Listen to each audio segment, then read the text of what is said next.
আসসালামু আলাইকুম রহমতুল্লাহ। প্রিয় শিক্ষার্থীরা, আশা করি সকলে অনেক ভালো আছো। আজকে আমরা চট্টগ্রাম বোর্ড 2025-এর পদার্থ বিজ্ঞান প্রশ্নের সমাধান করব। তাহলে চলো শুরু করা যাক।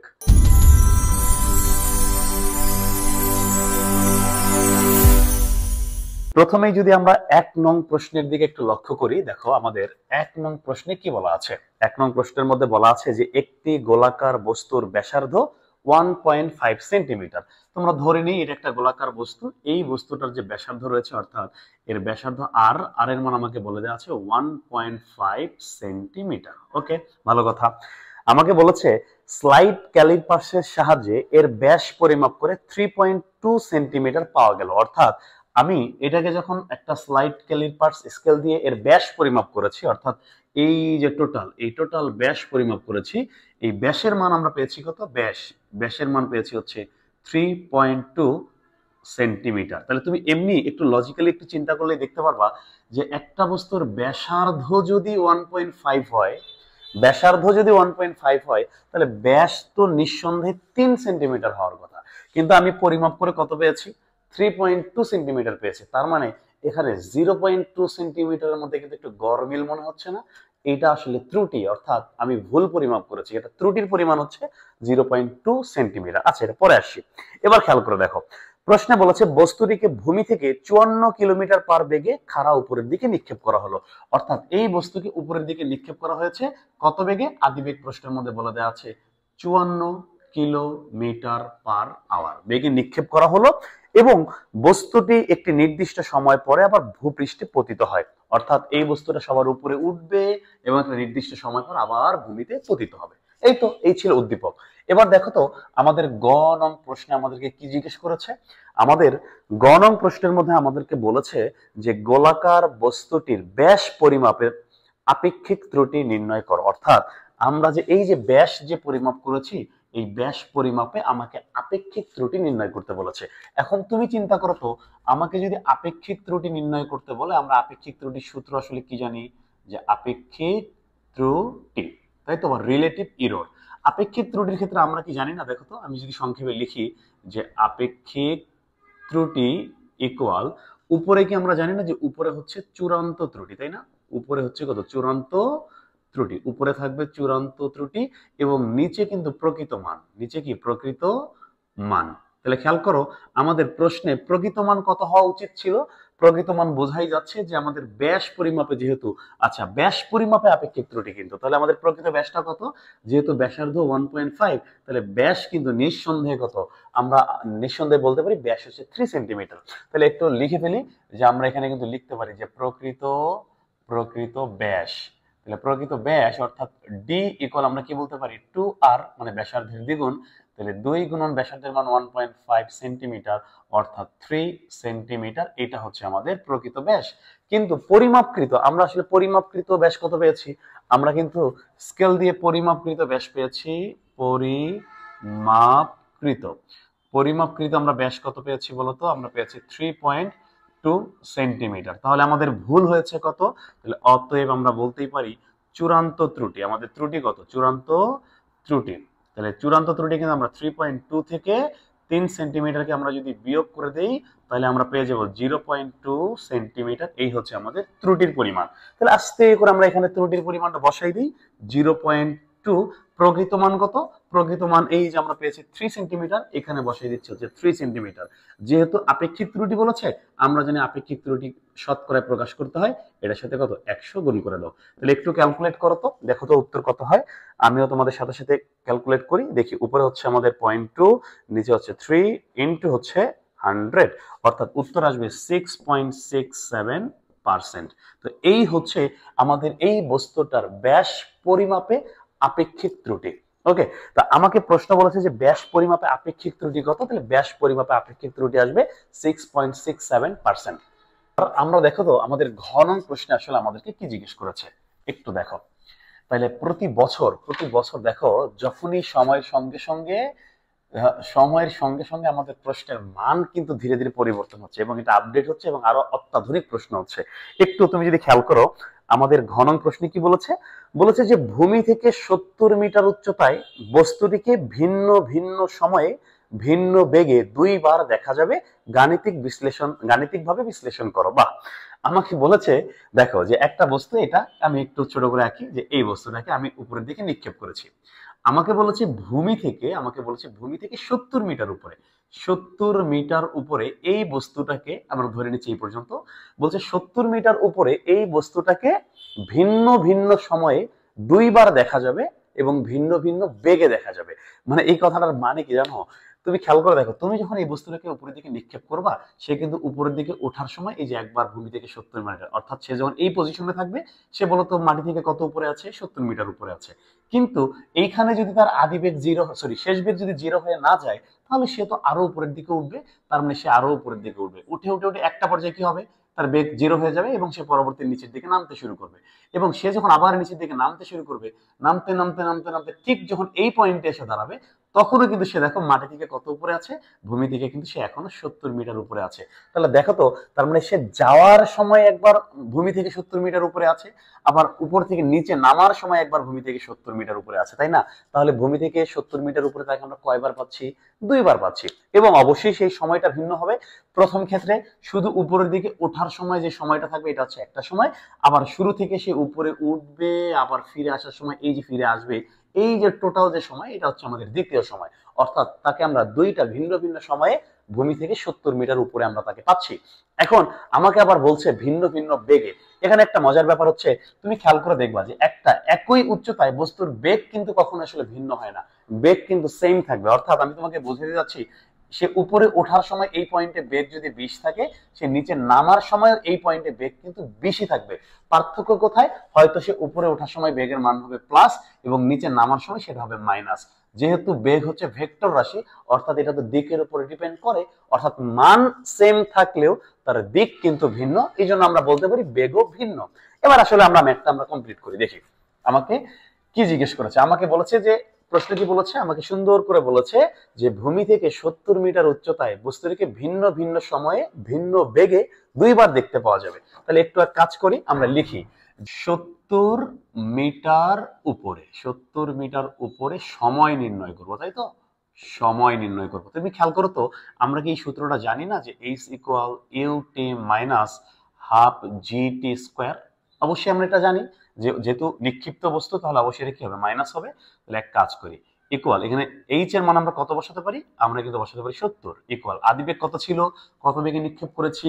54, অর্থাৎ 54। এখানে আছে টি, এখানে মাইনাস, এখানে আছে হাফ, জি এর মান কত? 9.8 ইন্টু কি আসবে বলতো? টি স্কোয়ার, তাই তো? আচ্ছা দেখো তো, 70 ইকুয়াল এখানে আছে 54টি, এই যে মাইনাস হাফ দিয়ে যদি আমরা 9.8 কে গুণ করি, তাহলে কিন্তু আসবে 4.9 টি স্কোয়ার। তুমি একটু খেয়াল করো তো, এই যে মাইনাস 4.9 টি স্কোয়ার, এটাকে আমরা এই পাশে আসলে কি হয়ে যাবে? প্লাস হয়ে যাবে না? 4.9 টি স্কোয়ার। এই যে প্লাস 54টি, এটাকে এই পাশে আসলে কি হয়ে যাবে? মাইনাস 54টি। এই পাশে আগে থেকে কি ছিল? প্লাস 70। ইকুয়াল কি বলা যায় বলতো? জিরো লেখা যায় না? তুমি একটু ভালো করে লক্ষ্য করলে দেখো তো, এটা কি একটা মিডল টার্মের ফরম্যাট হয়ে গেছে না? মিডল টার্মের ফরম্যাট হয়ে গেছে। অর্থাৎ তুমি এটাকে মিডল টার্ম যদি করতে না পারো, তাহলে তুমি চাইলে কিন্তু দ্বিঘাত সমীকরণ করতে পারো। অর্থাৎ এখানে আমাদের এই যে মানটা আছে 4.9, এটা হচ্ছে আমাদের এ, এই যে মাইনাস 54, এটা হচ্ছে কিন্তু বি, এবং এই যে 70, এটা হচ্ছে কি? সি। আমরা বলতো দ্বিঘাত সমীকরণ অনুযায়ী আমরা কি জানি বলতো? দ্বিঘাত সমীকরণ অনুযায়ী আমরা দ্বিঘাত সমীকরণ অনুযায়ী এই সমীকরণটা থেকে চাইলে কি আমরা টাইম বের করতে পারবো না? পারবো। কিভাবে পারবো? তাহলে দেখো, আমরা কিন্তু সূত্র জানি যে টি ইকুয়াল, যেহেতু আমরা টাইম বের করবো এই জন্য টি ইকুয়াল লিখলাম। তাহলে আমরা দ্বিঘাতের সূত্রটা কি জানি বলতো? আমরা কিন্তু জানি minus B plus minus root over B square minus 4ac নিচে 2a, তাই না? এই সূত্রটা আমরা জানি না বলতো? এই সূত্রটা আমরা জানি। তাহলে তুমি কি করবা? তোমার কাছে দেখো, এই যে বি এর মান আমার কাছে আছে কত? বি এর মান আছে কত? মাইনাস 54, এর মান কত আছে? 4.9, এবং সি এর মান কত আছে? 70। অর্থাৎ এই মানগুলো তুমি এখানে যদি বসাই দাও, যেহেতু একবার প্লাসের ক্ষেত্রে একটা মান আসবে, মাইনাসের ক্ষেত্রে একটা মান আসবে, তাহলে এখানে কিন্তু আমরা টি এর দুইটা মান পাবো, একটা হচ্ছে টি1 এবং একটা কি পাবো? টি2। আমি তোমাকে একটু দেখাচ্ছি, আমি একটু তোমাকে ক্যালকুলেটরে এই মানটা সহজে কিভাবে করা যায় তোমাকে আমি একটু দেখাচ্ছি। দেখো, আমরা চাইলেই আমার যেহেতু ফোনের মধ্যে সায়েন্টিফিক ক্যালকুলেটর আছে, আমি একটু তোমাকে এখানে সুন্দর করে দেখাই। চাইলেই আমরা কি করতে পারি দেখো, আমরা কিন্তু এখানে চাইলে এই যে আমরা আমাদের এখানে মুড যেতে পারি, মুড থেকে আমরা হচ্ছে যে সমীকরণে চলে গেলাম। সমীকরণে এখানে দেখো এই যে আমাদের এখানে এটা হচ্ছে আমাদের প্রথমে হচ্ছে মূলত এ, পরেরটা বি এবং পরেরটা হচ্ছে সি। তাহলে এর ক্ষেত্রে আমরা বসাবো কত 4.9 দিয়ে আমরা হচ্ছে এটাকে ইকুয়াল দিলাম, তাহলে 4.9। এবার বি এর ক্ষেত্রে কত -54, এই যে -54 দিলাম, তাহলে -54 দিয়ে ইকুয়াল দিলাম, এবং সি এর মান কত 70, এটাকে 70 দিলাম, ইকুয়াল দিলাম। এবার যদি আমরা আরেকবার ইকুয়াল চাপ দিই, তাহলে আমরা প্রথমে একটা মান পাবো, এই যে এখানে একটা মান পেয়েছি 1.50063, এটা আমাদের প্রথম সময়। এবং আমরা আরেকবার যদি ইকুয়াল চাপ দেই, তাহলে এই যে আসলো 9.519, এটা হচ্ছে আমাদের দ্বিতীয় সময়। অর্থাৎ তুমি এখান থেকে এই সমীকরণ থেকে দুইটা সময় পাবে। একটা আসবে হচ্ছে প্রথম সময়টা আসবে 1.5001 ছিল, আমরা এটাকে সংক্ষেপে 1.5 সেকেন্ডে লিখতে পারি। এবং দ্বিতীয় সময় আমরা কত পেয়েছি, দ্বিতীয় সময় কিন্তু আমরা পেয়েছি হচ্ছে 9.519 আছে, বা আমরা এখানে লিখতেই পারি 9.52 লিখতে পারি, তাই তো 9.52 এত সেকেন্ড লিখতে পারি। তো এই যে দেখো এখানে কিন্তু আমরা দুইটা সময় পেয়েছি, তাই না? বা তুমি চাইলে সংক্ষেপে 9.5 লিখতে পারো। এই যে আমরা দুইটা সময় পেয়েছি, তাহলে দেখো এই দুইটা সময় পর পর বস্তুটা কিন্তু ভূমি থেকে 70 মিটার উপরে থাকবে। কত মিটার উপরে থাকবে? 70 মিটার উপরে থাকবে। তার মানে আমি কিন্তু দেখেছি যে 70 মিটার উপরে সময়, অর্থাৎ এই বস্তুটা 70 মিটার উপরে দুইটা সময় থাকবে, একটা 1.5 সেকেন্ডে এবং আরেকটা হচ্ছে 9.52 সেকেন্ডে। ওকে, আচ্ছা, তো এই যে দুইটা সময়ের মধ্যে আমরা পেয়েছি, আমাকে কিন্তু বলেছে কি ভিন্ন ভিন্ন সময়ে ভিন্ন বেগে আমরা তাকে দেখতে পাবো। তাহলে বেগটা একটু নির্ণয় করি, আমরা এটাকে একটু মিশিয়ে নিচ্ছি। ওকে, তাহলে এবার প্রথম ক্ষেত্রে আমার বেগ কত আসবে দেখো, আমি যদি লিখি যে প্রথম ক্ষেত্রে বেগ বের করব, তাহলে বেগের ক্ষেত্রে আমরা তো জানি v equal U minus GT, যেটা নিক্ষিপ্ত বস্তু মাইনাস জিটি। তাহলে আদিবেগ কত ছিল 54, মাইনাস জি এর মান কত 9.8, ইনটু সময় কত, এই যে প্রথম সময়টা কত ছিল 1.5 সেকেন্ড। এটাকে তুমি যদি ক্যালকুলেট করো, দেখি আমাদের উত্তর কত আসে। আমার উত্তর কত আসে একটু দেখি। আমাদের 54 মাইনাস হচ্ছে 9.8 ইন্টু হচ্ছে 1.5, উত্তর আসতেছে আমাদের 39.3 মিটার পার সেকেন্ড। অর্থাৎ এই প্রথম 1.5 সেকেন্ড পরে তাকে আমরা এত বেগে দেখতে পাবো। এবং দ্বিতীয় ক্ষেত্রে আমরা যদি দ্বিতীয় ক্ষেত্রে লিখি, যে দ্বিতীয় ক্ষেত্রে আমাদের বেগের মান কত আসবে, এটাকে আমরা v1 লিখতে পারি, এটাকে আমরা v2 লিখতে পারি। তাহলে আমরা লিখতে পারি কি ইউ মাইনাস জিটি। তাহলে আদিবেগ কত ছিল, আদিবেগ ছিল আমাদের 54, বিয়োগ জি এর মান কত 9.8, সময় কত পেয়েছি আমরা, এই যে পেয়েছি 9.52 সেকেন্ড। তাহলে এটাকে যদি আমরা ক্যালকুলেট করি যে 9.52, তাহলে আমাদের দেখো উত্তর কত আসে, উত্তর কিন্তু আসবে -39.3 মিটার পার সেকেন্ড। তুমি একটা জিনিস লক্ষ্য করেছো, দেখো আমাদের এইখানে v1 এর মান অর্থাৎ 70 মিটার উপরে প্রথম ক্ষেত্রে আমরা যখন বেগ পেয়েছি তখনও কিন্তু আমরা পেয়েছি 39.3 মিটার পার সেকেন্ড। এবং দ্বিতীয় ক্ষেত্রে আমরা দ্বিতীয় সময় সে যখন নামতেছিল ওই সময় আমরা যখন বেগ পেয়েছি সেটাও কিন্তু 39.3 মিটার পার সেকেন্ড। বেগের মান কিন্তু সেম, পার্থক্যটা কোথায়, একটা হচ্ছে পজিটিভ আর একটা কি নেগেটিভ। যেহেতু বেগের মান আমি আগেই বলেছি, যেহেতু বেগ হচ্ছে ভেক্টর রাশি, এটা মান এবং দিক দুইটার উপরই ডিপেন্ড করে।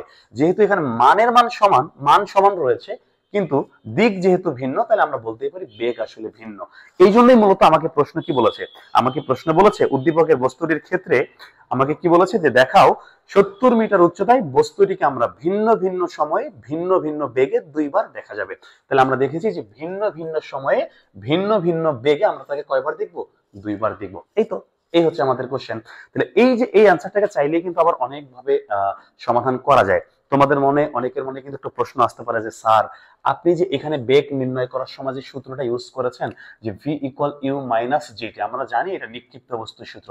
আবার যখন দ্বিতীয় ক্ষেত্রে বস্তু তো আসলে প্রথমে উপরের দিকে উঠে দ্বিতীয় ক্ষেত্রে তো নিচে নামতেছিল, তাই না? তাহলে নিচে তো নামতেছিল স্যার, তাহলে আপনি এখানে কেন মাইনাস ইউজ করলেন? নিচে নামার ক্ষেত্রে তো প্লাস হয়ে যাইতো, আপনি কেন মাইনাস দিলেন? তুমি খেয়াল করে দেখো, আমি কিন্তু আদিবেগের মান কিন্তু 54 ইউজ করেছি, অর্থাৎ আমি আদিবেগ কিন্তু নিক্ষিপ্ত বস্তুর যেটা একদম শুরুটা ইউজ করেছি। অর্থাৎ আমি এই গেমটা বোঝাচ্ছি এখান থেকে, যে এইখান থেকে সে আসলে কত দূর, 9 সেকেন্ড পর সে কোথায় থাকবে। সে 9 সেকেন্ড পর এখানে থাকতে পারে, নিচে নামতে পারে, যাই মন চাই থাক, আমি আদিবেগ যদি শুরুটা বসে তাহলে আমি মাইনাস দিয়ে অঙ্কটা করব। তবে হ্যাঁ, তুমি চাইলে এটাকে প্লাস দিয়ে করতে পারবা, তবে আদিবেগের মান তখন 54 বসানো যাবে না, তখন সর্বোচ্চ উপরে যখন সে উঠবে সর্বোচ্চ উচ্চতায় তার আদিবেগ কত হয়ে যাবে, 0, মানে শেষ বেগ 0। তখন তুমি ওইখান থেকে যদি গেমটা শুরু করো, তখন সে ওইখান থেকে যদি নিচে নামে তাহলে কত হবে, আদিবেগ 0 হবে। আবার সেক্ষেত্রে আবার সময় তুমি চাইলেই 9.5 ইউজ করতে পারবা না, এখানে সময়ের মানটা ভিন্ন আসবে। তো ওই ক্ষেত্রে অঙ্কটা আরো বেশি জটিল হবে, একটু বড় হবে। কিন্তু এইভাবে আমার কাছে মনে হচ্ছে এইভাবে সহজ হবে, তুলনামূলকভাবে অঙ্কটা ছোট হবে। ওকে, তো এই ছিল ব্যাপার। তো এই ছিল আমাদের 1 নং সৃজনশীল প্রশ্নের উত্তর। আমরা যদি একটু ঠান্ডা মাথায় আমাদের 2 নং যে সৃজনশীল রয়েছে, দ্বিতীয় যে প্রশ্নটি রয়েছে সেটা যদি একটু আমরা লক্ষ্য করি, দেখো এখানে সুন্দর করে আমাদেরকে বলেছে একটা ছবি আঁকা আছে এইভাবে। হ্যাঁ, আমাদেরকে একটা ছবি এঁকে দিয়েছে তারা। তারা বলেছে যে এটা হচ্ছে একটি ঘর্ষণহীন পাটাতন। পাটাতন মানে কি, একটা টেবিল বলতে পারো, একটা ঘর্ষণহীন একটা টেবিল বা একটা প্লেট বলতে পারো। তো এটা হচ্ছে একটা ঘর্ষণহীন প্লেট, এই জায়গার মধ্যে একটা বস্তু আছে, এই জায়গার মধ্যে একটা বস্তু আছে, এই বস্তুটার নাম হচ্ছে এম। এবং এই বস্তুটার মধ্যে আমরা এফ বল যদি প্রয়োগ করি, তাহলে আমাদের মোটামুটি এই যে পরে এই পাশে এখানে আবার একটা পাত্র দেয়া আছে, দেখো এই পাশে একটা পাত্র দেয়া আছে, এই পাত্রের মধ্যে আবার একটা তরল পদার্থ আছে। হ্যাঁ, এখানে একটা তরল পদার্থ দেয়া আছে, এবং এই তরল পদার্থের যে ঘনত্ব, এই পাত্রের যে ঘনত্ব, এই পাত্রটার নাম দিয়ে হচ্ছে বি দেয়া আছে, এবং আমাদের তরলের যে ঘনত্ব, ঘনত্ব বলে দেয়া আছে 1200 গ্রাম পার সিসি, গ্রাম পার সিসি। অর্থাৎ এই যে তরল যে আছে বি তরল, এই তরলের ঘনত্বটা হচ্ছে 1200 গ্রাম পার সিসি, আমাকে এটা বলে দেয়া আছে। এবং প্রশ্নে বলেছে আমি যদি এই বস্তুটাকে বল প্রয়োগ করি, দেখো নিচে সুন্দর করে বলা আছে যে এম বস্তুর ভর হচ্ছে 4 কেজি, অর্থাৎ এই বস্তুটার ভর কত কেজি, 4 কেজি। বলেছে এই বস্তুটার ব্যাস দেয়া আছে 20 সেন্টিমিটার, অর্থাৎ এর যে ব্যাস, এর ব্যাস কত দেয়া আছে, আমি একটু সাইডে লিখি, ব্যাস 20 সেন্টিমিটার, অর্থাৎ 0.2 মিটার। এটা হচ্ছে এই বস্তুর ব্যাস। হ্যাঁ, এটা হচ্ছে ব্যাস, মনে রাখতে হবে। এবং বলেছে এম কে এ পাটাতনের উপর রেখে এফ বল প্রয়োগ করলে এটি বি পাত্রের তরলে পড়ার পূর্বে শেষ প্রান্তে তার বেগ হচ্ছে 10। অর্থাৎ এখানে আবার সুন্দর করে বলা আছে, তুমি যদি এই বস্তুটাকে, উদ্দেশ্য হচ্ছে তুমি এটাকে বল প্রয়োগ করে এই যে আমাদের বি পাত্র যে আছে এটাকে এইদিকে বল প্রয়োগ করে ঘুরিয়ে ঘুরিয়ে ঘুরিয়ে ঘুরিয়ে এই পাত্রের মধ্যে তুমি এটাকে ফেলতে চাও। তো তুমি যখন এখানে বল প্রয়োগ করেছো, সে এখান থেকে শুরু করে একদম শেষ প্রান্তে যখন চলে আসছে, শেষ প্রান্তে যখন চলে আসছে, প্রশ্নের মধ্যে বলে দেওয়া আছে এই দূরত্বটা আছে 1 মিটার। এখান থেকে এই দূরত্ব কত, 1 মিটার। এবং সুন্দর করে তারা বলে দিয়েছে শেষ প্রান্তে তার বেগ কিন্তু ছিল 10 মিটার পার সেকেন্ড। তাহলে আদিবেগ কত ছিল, আদিবেগ কিন্তু ইউ এর মান হচ্ছে 0, শুরুতে কিন্তু তার বেগ 0 ছিল। ওকে, এখন আমাকে প্রশ্ন কি বলেছে, আমাকে গ নং প্রশ্নে বলেছে ওই এফ এর মান কত। দেখো আমাকে গ নং প্রশ্ন বলেছে এই যে এফ মানে প্রযুক্ত বলের মান কত। তো তুমি নরমালি চিন্তা করো, আমাকে যদি এফ এর মান বের করতেই হয় তাহলে এটা গ নং প্রশ্ন, তাই তো, 2 নং সৃজনশীলের গ নং প্রশ্ন। তা আমাকে যদি এফ এর মান বের করতেই হয়, আমরা কি জানি না যে এফ ইকুয়াল এম এ। দেখো যেহেতু ঘর্ষণ বল নেই, তাহলে আমি ঘর্ষণটাকে চিন্তা করব না, শুধু আমরা চিন্তা করবো এফ ইকুয়াল এম এ। তো এম এর মান আমাকে প্রশ্নে বলে দেওয়া আছে 4 কেজি, আমার লাগবে ত্বরণ। তুমি খেয়াল করে দেখো, তোমার কাছে আদিবেগ আছে, তোমার কাছে শেষ বেগ আছে, তোমার কাছে অতিক্রান্ত দূরত্ব 1 মিটার আছে, তাহলে তুমি কি চাইলেই ত্বরণ বের করতে পারবা না? অবশ্যই পারবা। তাহলে আমরা কি লিখতেই পারি না যে ত্বরণ।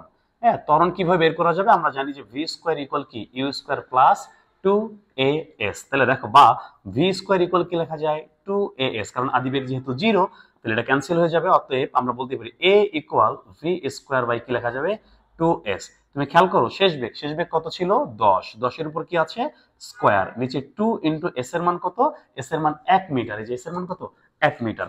তাহলে উপরে হচ্ছে 100, 100 এর 2 দিয়ে ভাগ করলে কত আসবে 50 মিটার পার সেকেন্ড স্কোয়ার। এই হচ্ছে ত্বরণ।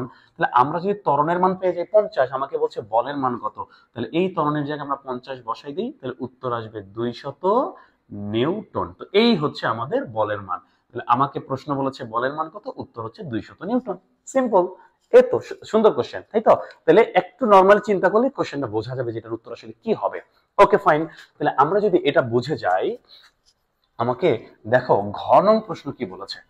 আমাকে ঘ নং প্রশ্ন কি বলেছে দেখো, আমি একটু ধীরে ধীরে ধীর সুস্থে তোমাকে সুন্দরভাবে ঠান্ডা মাথায় বলার চেষ্টা করছি, যাতে প্রত্যেকটা জিনিস তোমার মাথায় ঢুকে যায়। ওকে, এবার দেখো আমাকে ঘ নং প্রশ্নে কি বলেছে।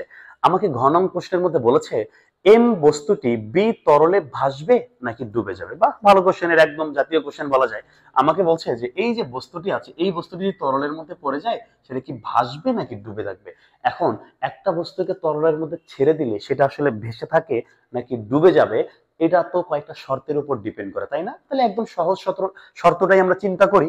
যদি এই বস্তুর ঘনত্ব এই তরলের ঘনত্বের চেয়ে বেশি হয় তাহলে বস্তুটা ডুবে যাবে, আর যদি আমার বস্তুর ঘনত্ব এই তরলের ঘনত্বের চেয়ে কম হয় তাহলে বস্তুটা ভেসে থাকবে। এই তো, তাহলে এক কাজ করি, আমাকে তো প্রশ্নের মধ্যে তরলের ঘনত্ব বলেই দিয়েছে, আমাকে বের করতে হবে বস্তুর ঘনত্ব। তাহলে এক কাজ করি, আমরা যদি এখানে লিখি যে বস্তুর বস্তুর ঘনত্ব, তাহলে বস্তুর ঘনত্ব আমরা কি জানি বলতো, রো ইকুয়াল কি জানি, m/v।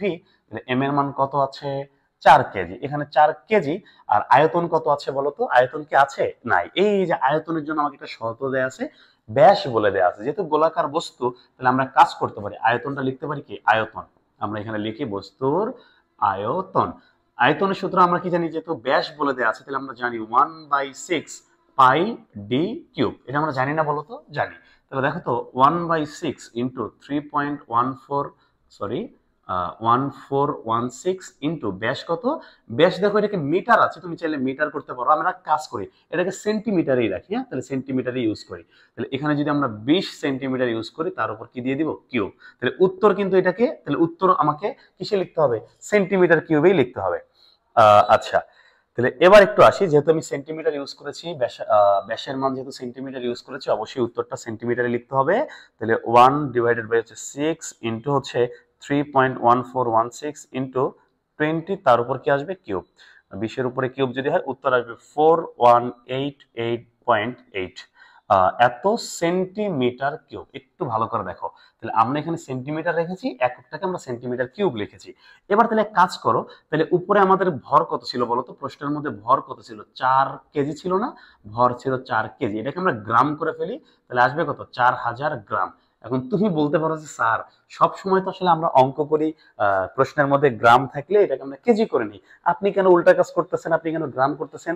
ওই যে শর্ত দেখো, তুমি চাইলে এটাকেও কেজি পার মিটার কিউব করতে পারো, কিন্তু যেহেতু আমার প্রশ্নের মধ্যেই গ্রাম পার সিসি দেয়া আছে, তাহলে আমরা এই বস্তুর ঘনত্বটাকে গ্রাম পার সিসি আকারে প্রকাশ করি। তাহলে এক কাজ করি, আমাদের যে ভর আছে তাহলে ভরের জায়গায় আমরা লিখতে পারি 4000 গ্রাম, তাই তো। আর আয়তন যে আছে, আয়তনের জায়গায় কত লিখতে পারি, 4188.8। এখানে কি আছে, সেন্টিমিটার কিউব। আমরা কি জানি না যে সেন্টিমিটার কিউবকে কি লেখা যায়, সিসি লেখা যায়। তাহলে আমরা কিন্তু এটাকে লিখতে পারি এত সিসি। তাহলে উপরে গ্রাম নিচে সিসি, তাহলে ভাগ করলে কি আসবে, গ্রাম পার সিসি। তাহলে আমরা এক কাজ করি, উপরে আসলো 4000 এবং নিচে আসলো আমাদের কত, 4188.88 বা 8। উত্তর কিন্তু আসলো কত, 0.95 গ্রাম পার সিসি।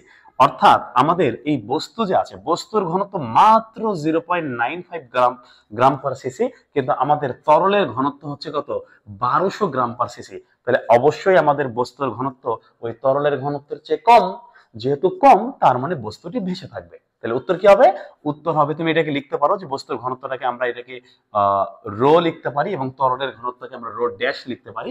তুমি নিচে লিখতে পারো যে যেহেতু আমাদের বস্তুর ঘনত্ব তরলের ঘনত্বের চেয়ে কম, তাহলে অর্থাৎ বস্তুটি কি হবে, বস্তুটি ভাসবে বা ভেসে থাকবে। এই তো, এই তো প্রশ্ন। তাহলে দেখো একটু প্রশ্নের অ্যান্সার করলে তুমি কিন্তু 4 নাম্বার পেয়ে যাচ্ছ। ওকে, তাহলে আমরা এবার 3 নং প্রশ্নের দিকে লক্ষ্য করি, দেখি আমাদের 3 নং প্রশ্নে কি বলেছে। দেখো 3 নং প্রশ্নের মধ্যে সুন্দর করে একটা কপি কল দেওয়া আছে, এভাবে একটা কপি কল দেওয়া আছে। এই কপি কলের মধ্যে এখানে একটা বস্তু রয়েছে, যে বস্তুটার নাম তারা দিয়েছে এ, এবং এটার ভর দেয়া আছে 16 কেজি। কত কেজি, 16 কেজি। এবং এইখানে একটা বস্তু রয়েছে, এইখানে একটা বস্তু রয়েছে, এই বস্তুটার নাম হচ্ছে বি, এবং এই বস্তুটা হচ্ছে 1.5 কেজি। ওকে, ভালো কথা। এবং এই যে এটা ভূমি, এই ভূমির সাথে দেখো এই বি বস্তুটাকে এই ভূমির সাথে একটা রশি দিয়ে, সুতা দিয়ে বেঁধে রাখা আছে, এখানে বেঁধে রাখা আছে। এটা এই বিন্দু হচ্ছে ডি বিন্দু, এবং এখানে একটা পয়েন্ট আছে সেটা হচ্ছে সি বিন্দু। এবং এই এ বস্তু যে রয়েছে, এ বস্তুটা আমাদের ভূমি থেকে মোটামুটি কত মিটার, এই উচ্চতা প্রশ্নের মধ্যে বলে দেওয়া আছে 50 মিটার উপরে সে রয়েছে। এই হচ্ছে আমাদের উদ্দীপক। প্রশ্ন কি বলেছে জানো, প্রশ্নে বলেছে যে চিত্রে ডি বিন্দুতে সুতার বাঁধন দেয়া আছে। এই যে ডি বিন্দু, এই ডি বিন্দুতে এই যে সুতা যে আছে, এই সুতার বাঁধন দেয়া আছে। ওকে, ভালো কথা। যে ডি বাঁধন খুলে এ বস্তুর গতিশক্তি নির্ণয় করা হলো।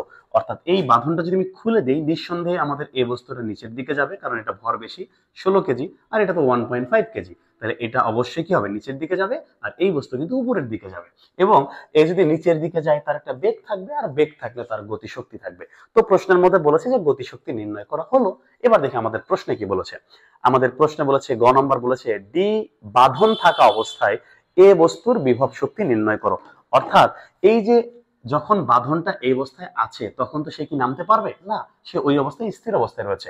এখন আমাকে বলেছে এই বাঁধনটা থাকা অবস্থায় এ বস্তুর বিভব শক্তি নির্ণয় করতে বলেছে। তাহলে গ নম্বর প্রশ্ন আমাকে বলেছে এ বস্তুর বিভব শক্তি। তাহলে বিভব শক্তি আমরা কি জানি না, V equal M G H, আমরা জানি। তাহলে এম এর মান কত বলতো, এম এর মান দেওয়া আছে 16 কেজি, এই যে 16 কেজি, ইন্টু জি এর মান 9.8, উচ্চতা সে কত উপরে আছে, 50 মিটার উপরে রয়েছে। এই তো, এটা কোনো প্রশ্ন? দেখো তো, এটা কিন্তু একদম সিম্পল একটা প্রশ্ন। তাহলে আমরা চাইলেই এখানে কি করতে পারি, এম এর মান হচ্ছে 16 ইন্টু 9.8 ইন্টু আমাদের উচ্চতা 50, অর্থাৎ 7840 জুল। এই হচ্ছে আমাদের কি শক্তি, আমাদের হচ্ছে বিভব শক্তি। এটা ছিল গণং প্রশ্ন, তাই তো। এখন আমাকে বলেছে ঘনং প্রশ্ন, দেখো কি বলেছে। তাহলে গণং সহজ। এবার আসি ঘনং প্রশ্নে কি বলেছে। আমাদের ঘনং প্রশ্নের মধ্যে বলেছে, ডি বিন্দুতে সুতার বাঁধন না খুলে আমরা যদি সি বিন্দুতে সুতাটাকে কেটে দেই, তাহলে এ বস্তুটি অপেক্ষাকৃত বেশি গতিশক্তিতে ভূমিতে আঘাত করবে কিনা গাণিতিকভাবে যুক্তি দাও বা যুক্তি সহ যাচাই করো। এই তো প্রশ্ন। মানে আমাকে বলেছে যে আমি এই ডি বিন্দুতে সুতাটা যদি খুলে না দিয়ে আমি এই সি বিন্দুতে যদি সুতাটা কেটে দেই, তাহলে এই বস্তুটা পূর্বের তুলনায় অনেক বেশি গতিশক্তিতে ভূমিতে আঘাত করবে কিনা এটা আমাকে গাণিতিকভাবে যুক্তি দেখাতে বলেছে। তো তুমি একটু নর্মাল চিন্তা করো যে এখানে তো আসলে সি বিন্দু ছিল, তাই না, সি বিন্দু। আমি যদি নর্মালি আসলে এই ডি বিন্দুতে সুতাটা খুলে দেই, তাহলে কি হবে বলতো, এই বস্তুটা নিচের দিকে যাবে, এই 1.5 কেজি ভরের বস্তুটা উপরের দিকে যাবে। তাহলে বলতো, এই বস্তু যদি নিচের দিকে যায়, তুমি বলো, এই বস্তু যদি নিচের দিকে যায়, তাহলে সে কি বিনা বাধায় যাইতে পারবে? যাইতে পারবে না। কেন পারবে না? কারণ ওই অপর দিকে কিন্তু কপিকলের সাহায্যে আরেকটা বস্তু কিন্তু ঝুলন্ত অবস্থায় রয়েছে। তাহলে অবশ্যই এই বস্তুটা বিনা বাধায় যেহেতু পড়বে না, তাহলে তার বেগ বা তার স্পিড কিন্তু তুলনামূলকভাবে একটু স্লো হবে। কিন্তু আমি যদি এই বাঁধনটাকে খুলে না দিয়ে আমি যদি সি বিন্দুতে কেটে দিই, এবার বলতো এ বস্তুর সাথে কি কোনো বাধা থাকলো? উল্টো দিকে কেউ কি বাধা আছে? বাধা নাই। তাহলে এবার কিন্তু এই বস্তু একদম বিনা বাধায় নিচের দিকে পড়বে। আর বিনা বাধায় নিচের দিকে যদি পড়ে, তাহলে তার বেগ বা তার ত্বরণ পূর্বের তুলনায় অবশ্যই বেশি হবে। আর বেগ যদি বেশি হয়, তাহলে অবশ্যই তার কি হবে, তার গতিশক্তিও বেশি হবে। সহজ কথা। তাহলে আমাকে যেহেতু প্রমাণ করতে বলছে যে পূর্বের তুলনায় আমার দ্বিতীয় ক্ষেত্রে গতিশক্তিটা বেশি, তাহলে আমাকে প্রথম কাজ হচ্ছে, আমি যদি ডি বিন্দু যে আছে, আমি যদি ডি বিন্দুতে খুলে দেই, তখন গতিশক্তি কত, আবার সি বিন্দুতে যদি আমি কেটে দেই, তখন গতিশক্তি কত, দুইবার বের করতে হবে। তাহলে প্রথম ক্ষেত্রে আসি। তাহলে প্রথম ক্ষেত্রে আমি যদি লিখি যে প্রথম ক্ষেত্রে কার্যকরী ত্বরণ, দেখো কার্যকরী ত্বরণ যেহেতু কপিকলের সাথে যুক্ত আছে, কপিকলের সাহায্যে যেহেতু দুইটা বস্তু যুক্ত আছে, আমি যদি ডি বিন্দুতে খুলে দেই, তাহলে এই বস্তুটার একটা কার্যকরী ত্বরণ থাকবে, তাই না। কপিকলের ক্ষেত্রে কার্যকরী ত্বরণের সূত্র কি বলতো? তোমরা যারা আমার বিগত দিনের, এই যে আমি ঠিক এই যে রিসেন্ট একটা কি দুইটা ভিডিও আগে আমি কিন্তু কপিকলের একটা ভিডিও দিয়েছি, এবং ওই কপিকলের ভিডিওর মধ্যে কিন্তু আমি এই ধরনের একটা ম্যাথ সলভ করেছি। এটা কিন্তু এই বোর্ডের না, আমি গত বছরের টেস্ট পেপার থেকে সলভ করেছি। দেখো, ওই চিন্তার মতো করেই আসলে প্রশ্নটা চলে আসছে। এবার খেয়াল করো, আমি আবার এই কপিকলের সূত্রটা কিভাবে আসে, আমি সূত্রটা তোমাকে সলভ ক্লাসে সূত্রটা প্রমাণ করার দরকার নাই, তুমি সরাসরি সূত্রটা লিখে দিয়ে অঙ্ক করতে পারো। আর সূত্রটা কিভাবে আসলে সূত্রটা আসলো এটা দেখতে চাইলে কপিকলের সুন্দর একটা ভিডিও আমার রেডি করা আছে, আপলোড করা আছে, তুমি চাইলে দেখে ফেলতে পারো যে কপিকলের সূত্রটা কিভাবে আসলো।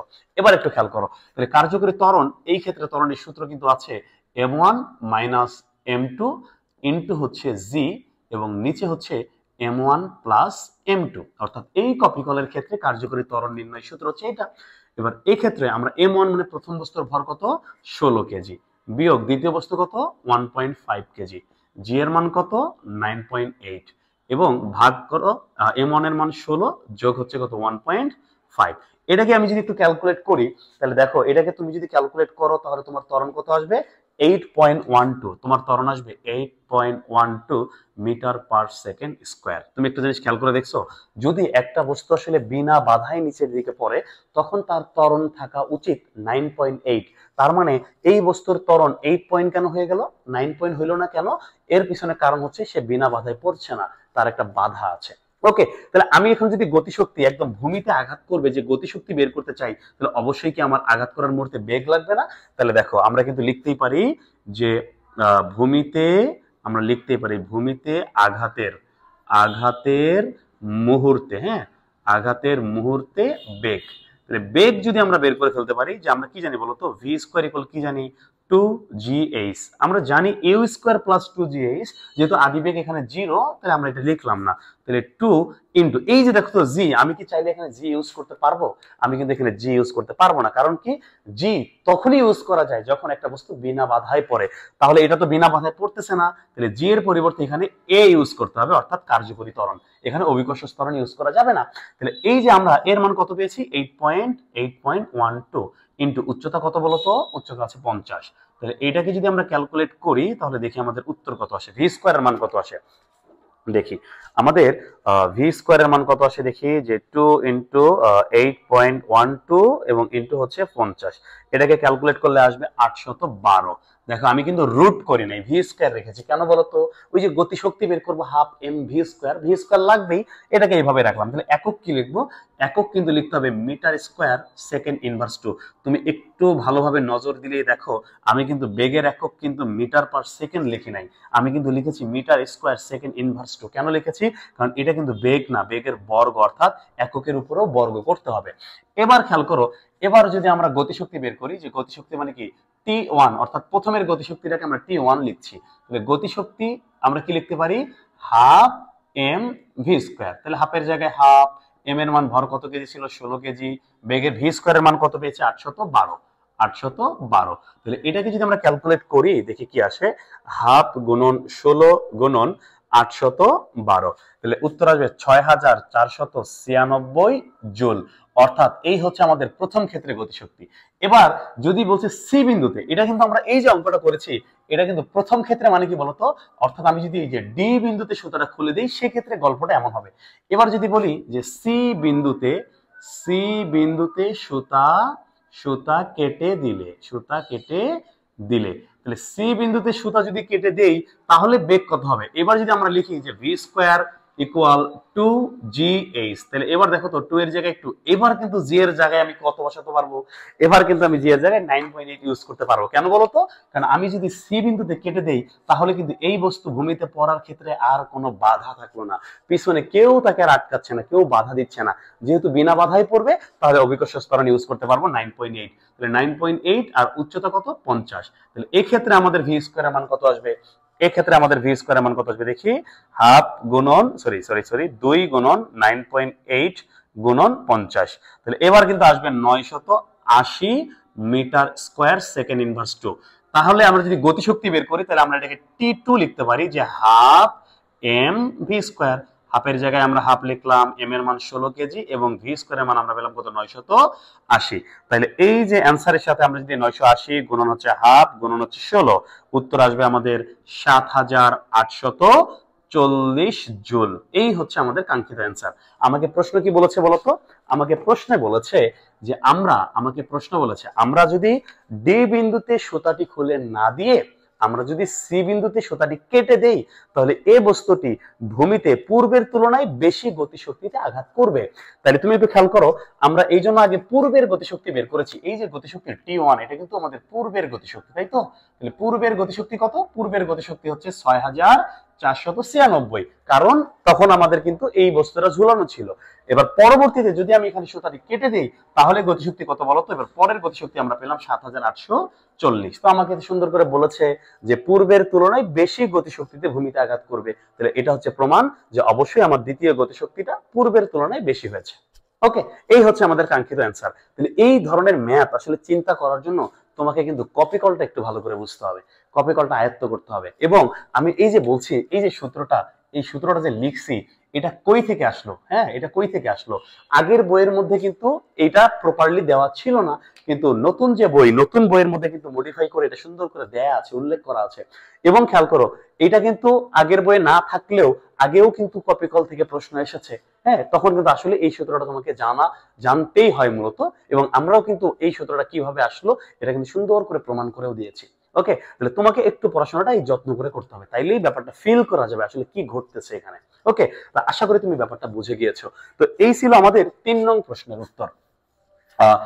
আমি যেহেতু আসলে একই ক্লাসের মধ্যে মোটামুটি সবগুলো সৃজনশীল আলোচনা করছি, এক্ষেত্রে আমার ভিডিওটা কিন্তু আসলে অনেক দীর্ঘায়িত হয়ে যায়। হ্যাঁ, তো তোমাকে যেটা করতে হবে, খুবই ধৈর্য সহকারে ঠান্ডা মস্তিষ্কে বসে বসে ক্লাসটা করতে হবে। ওকে, আচ্ছা, এবার আমরা একটু 4 নং প্রশ্নের মধ্যে আসি, দেখি আমাদের 4 নং প্রশ্নের মধ্যে কি বলেছে। দেখো, 4 নং প্রশ্নটা একটা স্টুডেন্ট যদি বেসিক ভালো করে ক্লিয়ার করে পড়াশোনা না করে, সে জীবনে এটার অ্যান্সার করতে পারবে না। 4 নম্বর কোশ্চেন দেখো, 4 নম্বর কোশ্চেনের মধ্যে কি বলেছে, বলছে 2 লিটার আয়তনের একটি কাচের পাত্র পানি দ্বারা পরিপূর্ণ আছে। ফাইন, তাহলে আমি ধরে নিচ্ছি যে এটা হচ্ছে একটা কাচের পাত্র। ওকে, এটা একটা কাচের পাত্র, এটা একদম 2 লিটার ধারণ ক্ষমতা, একদম পানি দ্বারা কানায় কানায় পূর্ণ আছে। কানায় কানায় পূর্ণ আছে, এর মধ্যে পানি আছে কত? 2 লিটার, একদম কানায় কানায় পূর্ণ আছে, বুঝছো? এরপরে বলছে একজন শিক্ষার্থী পর্যবেক্ষণ করে দেখলো -5 ডিগ্রি সেলসিয়াস তাপমাত্রার 396 গ্রাম একটা বরফের টুকরা বা এক টুকরা বরফকে পাত্রের পানিতে ছেড়ে দিলে সেটি 396 মিলিলিটার পানি উপসে পড়ে যায়। ওকে, ভালো কথা। তার মানে একটা স্টুডেন্ট পর্যবেক্ষণ করলো, তার কাছে এই যে এরকম একটা কি ছিল, এরকম একটা বরফের টুকরা ছিল, বুঝছো? এই যে এটা হচ্ছে একটা বরফের টুকরা, এটা হচ্ছে -5 ডিগ্রি সেলসিয়াস তাপমাত্রার 396 গ্রাম, 396 গ্রামের ভর দেয়া আছে, তাই তো? যে এত ভরের এই টুকরাটাকে এই পানির মধ্যে ছেড়ে দিয়েছে। ভালো কথা। তো পানির মধ্যে যদি ছেড়ে দেয় তাহলে বলতো কি হবে? অবশ্যই পানি কি উপসে পড়ে যাবে না? পানি কিন্তু উপসে পড়ে যাবে। এবং ও বলেছে, শিক্ষার্থী পর্যবেক্ষণ করেছে 396 মিলিলিটার, তার মানে এই যে ধরে নিচ্ছি পানি বাইরে উপসে পড়ে গেছে। হ্যাঁ, তো এই বস্তুটাকে যখন আমরা, আচ্ছা আমি একটু একটু একটু আর একটু উপরে আঁকি এটাকে। ওকে, আমরা একটু উপরে আঁকি, ধরে নিচ্ছি যে এই যে এটা হচ্ছে আমাদের সেই বস্তু, এটা হচ্ছে আমাদের সেই বরফের টুকরা, যে বরফের টুকরাটা কত, -5 ডিগ্রি সেলসিয়াস এবং 396 গ্রাম এর ভর। এটাকে পানির মধ্যে ছেড়ে দিলে, পানি উপসে পড়ে যায়। আমি ধরে নিচ্ছি এই যে পানি, এই পরিমাণ পানি উপসে, এটা পানি, এই যে পানিটা আছে এই পানিটা হচ্ছে উপচে পড়ে গিয়েছে। ওকে, এটা হচ্ছে অপসারিত তরল বলতে পারো। তাহলে আমরা এটাকে বলতে পারি অপসারিত তরল। তার মানে এই বরফটাকে যখন আমি পানির মধ্যে ছেড়ে দিয়েছি, এই পরিমাণ পানি কিন্তু বাইরে পড়ে গিয়েছে। ওকে, আচ্ছা, এবার তুমি খেয়াল করো তো, তুমি নর্মালি চিন্তা করো বরফের ঘনত্ব আসলে কত? আমাদের বইয়ের মধ্যে দেয়া আছে 920। এখানে বরফের ঘনত্ব কত দেয়া আছে? এখানে বরফের ঘনত্ব দেয়া আছে প্রশ্নের মধ্যে। এই যে বরফ যে আছে, বরফের ঘনত্ব রো, এখানে মান বলে দেয়া আছে 11/12, অর্থাৎ 11/12। এখানে দেয়া আছে এত গ্রাম পার সিসি। এই যে বরফের ঘনত্ব কিন্তু আমাকে প্রশ্নের মধ্যে বলে দিছে। তার মানে এটাকে তুমি যদি ক্যালকুলেট করো তাহলে কিন্তু আসবে বরফের ঘনত্ব প্রায় 916। তাহলে বরফের ঘনত্ব যদি 916 হয়, তুমি চিন্তা করো তো পানির ঘনত্ব কত? পানির ঘনত্ব 1000। বরফের ঘনত্ব যদি 916 হয়, তাহলে এই বরফকে পানিতে পুরোপুরি ডুববে? অবশ্যই না, পুরোপুরি ডুববে না। তার মানে সে কিছুটা হলেও ভেসে থাকবে। তার মানে আমাদের এই বরফ কিন্তু পানির মধ্যে সম্পূর্ণ ডুবে নাই, পানির মধ্যে ডুবেছে এই যে এতটুকু, ধরে নাও যে পানির মধ্যে সে এই যে এতটুকু পরিমাণ সে পানির মধ্যে ডুবেছে। ওকে, তাহলে এই যে এতটুকু পরিমাণ সে পানির মধ্যে ডুবে আছে, আর যতটুকু ডুবে আছে ঠিক ওই সাইজের, দেখো ততটুকু পরিমাণ, মানে যতটুকু জায়গা পানির মধ্যে সে দখল করেছে, ঠিক ততটুকু আয়তনের পানি কিন্তু বাইরে পড়ে গিয়েছে। ওকে, তার মানে এই অপসারিত তরল, এই যে পানি বাইরে পড়ে গিয়েছে প্রশ্নের মধ্যে, এর আয়তন কিন্তু বলে দেওয়া আছে কত, 396 মিলিলিটার। এই আয়তনটা কিন্তু দেয়া আছে, বুঝছো? তার মানে আমি এতটুকু নিশ্চিত, এই যে যতটুকু বরফ ডুবে আছে, অর্থাৎ এই ডুবন্ত বরফের আয়তন আর এই অপসারিত তরলের আয়তন, এই দুইটা কিন্তু সমান। তার মানে এটা আবার ভাইবা ভুল করো না যে সম্পূর্ণ বরফের আয়তন হচ্ছে 396। আমি আগেই বলেছি সম্পূর্ণ বরফ কিন্তু পানিতে ডুবে নাই, ডুবছে কিন্তু এতটুকু, এখনো ভেসেই আছে। ওকে, আচ্ছা, এবার একটু খেয়াল করো আমাকে প্রশ্ন কি বলেছে। প্রশ্নের মধ্যে দেয়া আছে বরফ গলনের সুপ্ত তাপ। এই যে বরফ যে আছে, এই বরফ যদি গলতে শুরু করে তার সুপ্ত তাপ অর্থাৎ LF এর মান দেয়া আছে 3,36,000 জুল পার কেজি, এবং প্রশ্নের মধ্যে বলা আছে বরফের আপেক্ষিক তাপ অর্থাৎ S, এটার মান দেয়া আছে 2100 KG joule per KG per kelvin, joule per KG per kelvin. এটা আমার প্রশ্নে দেয়া আছে। আমাকে প্রশ্ন কি বলেছে জানো? আমাকে প্রশ্নে বলেছে যে উদ্দীপকের বরফের টুকরাকে সম্পূর্ণ গলাতে প্রয়োজনীয় পানির পরিমাণ নির্ণয় করো। তাহলে আমাকে বলেছে এই যে সম্পূর্ণ বরফটাকে আমি যদি গলাইতে চাই তাহলে আমার কি পরিমাণ তাপ প্রয়োজন, তাই তো? আমার সম্পূর্ণ তাপের পরিমাণ নির্ণয় করতে বলছে। তাহলে আমি একটু কাজ করি, আমি একটু লিখি যে বরফ বরফ গলাতে গলাতে প্রয়োজনীয় প্রয়োজনীয় তাপের প্রয়োজনীয় তাপ, এটা আমরা কিভাবে চিন্তা করব? তুমি নরমালি চিন্তা করো, আমি একটু তোমাকে গ্রাফ দিয়ে বোঝাই। এইটা মনে করো এই যে এটা একটা গ্রাফ, হ্যাঁ, এটা হচ্ছে মনে করো 0 ডিগ্রি, এটা হচ্ছে -5 ডিগ্রি সেলসিয়াস, এটা হচ্ছে বরফ। একটু চিন্তা করো তো, আমি যদি বরফ গলাইতে চাই, বরফের গলনাঙ্ক কত বলো তো? গলনাঙ্ক 0 ডিগ্রি। সে এখন আছে কোথায়? -5 ডিগ্রি। তার মানে ওই বরফকে গলাইতে গেলে আগে আমার -5 ডিগ্রি থেকে তার আগে কই নিতে হবে? তার আগে নিতে হবে কোথায়? 0 ডিগ্রিতে। যখন সে 0 ডিগ্রিতে পৌঁছাবে তারপরে কিন্তু সে আস্তে আস্তে গলতে শুরু করবে। তার আগে কি গলবে? গলবে না। তাহলে এখানে আমার এই যে প্রথমে দেখতে হবে -5 থেকে 0 ডিগ্রিতে আসার জন্য আমার তাপ কত লাগে, এই তাপটাকে আমরা ধরে নিচ্ছি Q1। আর 0 ডিগ্রি থেকে যখন সে সম্পূর্ণটা গলবে, এই গলার জন্য যে তাপ, এটাকে আমরা ধরে নিচ্ছি Q2।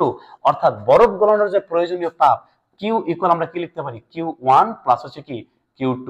তাহলে Q1 যেহেতু এখানে তাপমাত্রার পরিবর্তন হয়েছে, তাহলে এই ক্ষেত্রে সূত্র আসবে ms del T, এবং এই যে Q2 অর্থাৎ এটা যেহেতু বরফ গলনের সুপ্ত তাপ, অর্থাৎ এখানে কিন্তু আসবে mLF। অর্থাৎ এই যে সূত্র যে আছে, এই সূত্র দিয়ে আমরা কিসের মান পাবো? এই সূত্র দিয়ে আমরা পাবো -5 থেকে সে 0 ডিগ্রিতে যেতে গেলে তার কি পরিমাণ তাপ লাগবে, এটা হচ্ছে এটা। এবং পরবর্তীতে 0 ডিগ্রির বরফটাকে সম্পূর্ণরূপে গলানোর জন্য কি পরিমাণ তাপ লাগবে, সেটা হচ্ছে এইটা। এই দুটাকে যোগ করে দিলে আমরা মোট প্রয়োজনীয় তাপটা পেয়ে যাব। এবার একটু কাজ করি, এবার মানটা বসাই। এম এর মান, বরফের মান কত ছিল? 396 গ্রাম। গ্রামকে কেজি করলে কত আসবে? 0.396 কেজি। আপেক্ষিক তাপ, দেখো বরফের আপেক্ষিক তাপ কত? ওই যে প্রশ্নের মধ্যে বলে দেওয়া আছে 2100 ইন্টু ডেলটি, তাপমাত্রার পরিবর্তন কত?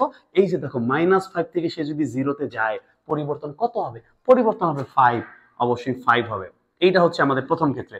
এবার দ্বিতীয় ক্ষেত্রে আমরা যদি mLF করি, যোগ m এর মান কত? ওই যে 0.396 ইন্টু LF, এই যে LF এর মান হচ্ছে বরফ গলনের আপেক্ষিক সুপ্ত তাপ, অর্থাৎ 3,36,000। এই হচ্ছে ব্যাপার। এইটাকে আমরা যদি আস্তে করে ক্যালকুলেশন করি, দেখি আমাদের উত্তর কত আসে। তুমি যদি এটাকে ক্যালকুলেশন করো, আচ্ছা আমার কাছে আমি উত্তরটা রেডি করে রেখেছি অলরেডি। উত্তর আসবে তোমার 137214, অর্থাৎ 137214 এত জুল, অর্থাৎ 1,37,214 জুল এই পরিমাণ তাপের প্রয়োজন হবে।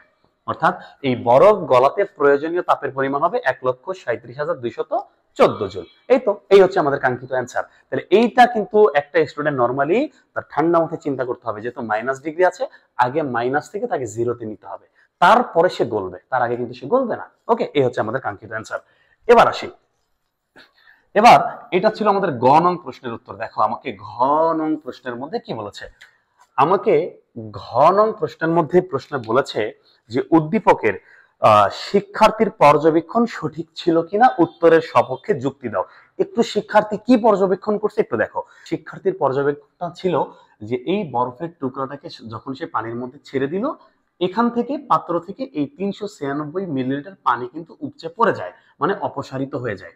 তারপরে বলেছে যে সম্পূর্ণ বরফটা, এরপরে কিন্তু সম্পূর্ণ বরফটাই গলে যায়, কিন্তু গলে যাওয়ার পর আর কোনো পানি উপচে পড়ে না। এটা হচ্ছে প্রশ্ন। এখন আসলে এই পর্যবেক্ষণটা সঠিক নাকি ভুল আমি কেমনে বুঝবো?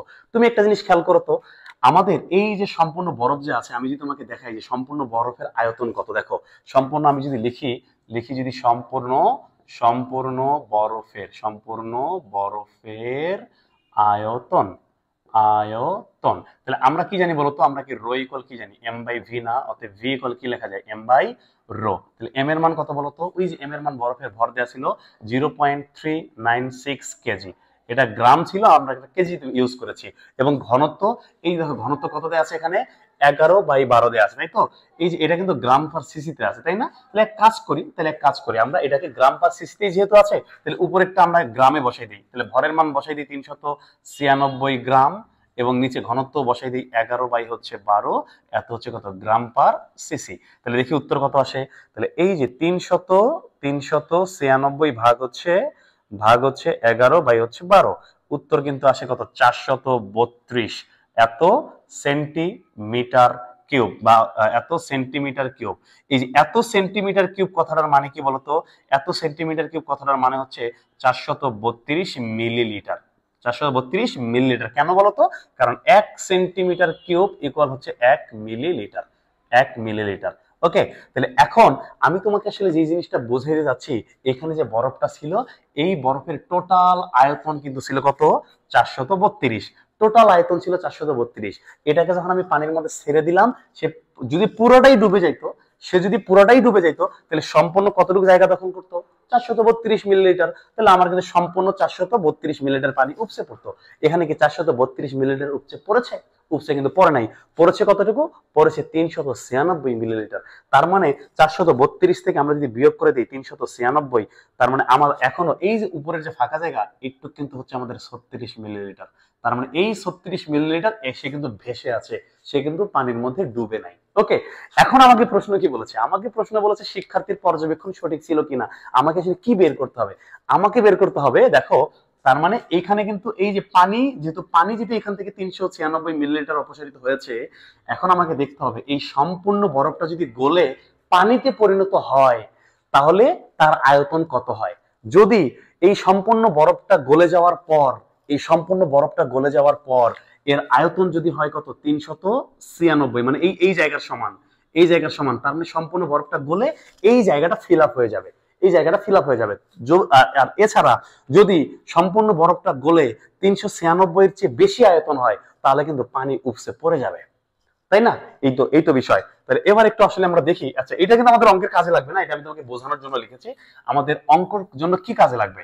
আমার অঙ্কের জন্য কাজে লাগবে, আমাকে দেখতে হবে সম্পূর্ণ বরফটা গলে সে যদি পানিতে পরিণত হয়, তার আয়তন কত। তাহলে আমি একটু দেখি, আমরা একটু লিখি যে সম্পূর্ণ বরফ বরফ গলে গলে গেলে আয়তন হবে। আয়তন হবে তার আয়তন কত হবে? দেখো তো, আমরা কি জানি? রো ইকুয়াল কি জানি বলতো? এম বাই ভি জানি না? অতএব ভি ইকুয়াল আমরা কি জানি বলতো? M by rho. তাহলে এম, এই যে ভর, বরফের ভর কত ছিল? 396। তাহলে একটু খেয়াল করো, 396 যে ছিল, তাহলে আমরা কিন্তু এটাকে কি ইউজ করতে পারি বলতো? এই যে ভর যে আছে, তাহলে ভরের মানটাকে আমরা যদি গ্রামেই লিখি, আচ্ছা কেজিতে লিখি, 0.396। এবং ঘনত্ব, এবার আমি কি বরফের ঘনত্ব বসাবো নাকি পানির ঘনত্ব বসাবো? আমি যেহেতু লিখছি বরফ গলে যাবে, তাহলে গলে গেলে সে কি আর বরফ থাকবে? সে তো পানি হয়ে যাবে। তার মানে আয়তনটা তো আর বরফের থাকবে না, পানির হয়ে যাবে। তাহলে এখানে ঘনত্ব পানিরটাই বসাইতে হবে। পানির ঘনত্ব কত? 1000। তাহলে একটু খেয়াল করে দেখি কত আসে। 396 ডিভাইডেড বাই কত? ডিভাইডেড বাই হচ্ছে 1000। উত্তর আসবে 0.0000396 এত মিটার কিউব। এই যে দেখো, তার মানে এই পরিমাণ বরফটা যদি গলে যায়, আয়তন এত মিটার কিউব। মিটার কিউবকে তুমি যদি মিলিলিটার করতে চাও বা সেন্টিমিটার কিউব করতে চাও, তাহলে এর সাথে গুণ করতে হবে 10⁶। তাহলে এই উত্তরের সাথে আমি যদি 10⁶ রে গুণ করি, তাহলে উত্তর কিন্তু আসবে 396 সেন্টিমিটার কিউব। আর যেটাই সেন্টিমিটার কিউব, এটাই আসলে কিন্তু 396 মিলিলিটার। অর্থাৎ মজার ব্যাপারটা কই দেখো তো? মজার ব্যাপারটা হচ্ছে, এখানে যতটুকু বরফ ছিল, সম্পূর্ণ বরফ যদি গলে যায়, তার কিন্তু সে পানি হয়ে জায়গা লাগবে কত? 396। তার মানে আমার এই সম্পূর্ণ বরফ যদি গলে যায়, এই যে যতটুকু জায়গা, এই যে নিচে যে এতটুকু জায়গা কত ছিল? 396। অর্থাৎ এই জায়গার মধ্যেই ওই সম্পূর্ণ পানিটুকু জায়গা এটে যাবে আর কি। তাহলে অতিরিক্ত যেহেতু পানি থাকবে না, অর্থাৎ অতিরিক্ত পানি উপসেও পড়বে না। এখন আমাকে প্রশ্ন কি বলছে? আমাকে প্রশ্ন বলছে যে শিক্ষার্থীর পর্যবেক্ষণ সঠিক ছিল কি না। উত্তর হচ্ছে শিক্ষার্থীর পর্যবেক্ষণ সঠিক ছিল। ওকে, কেন সঠিক ছিল? কারণ শিক্ষার্থী দেখেছে যে ওই সম্পূর্ণ বরফটা গলে যাওয়ার পর আর কোনো পানি পড়ে যায় নাই, তাহলে এটা তার পর্যবেক্ষণ ছিল।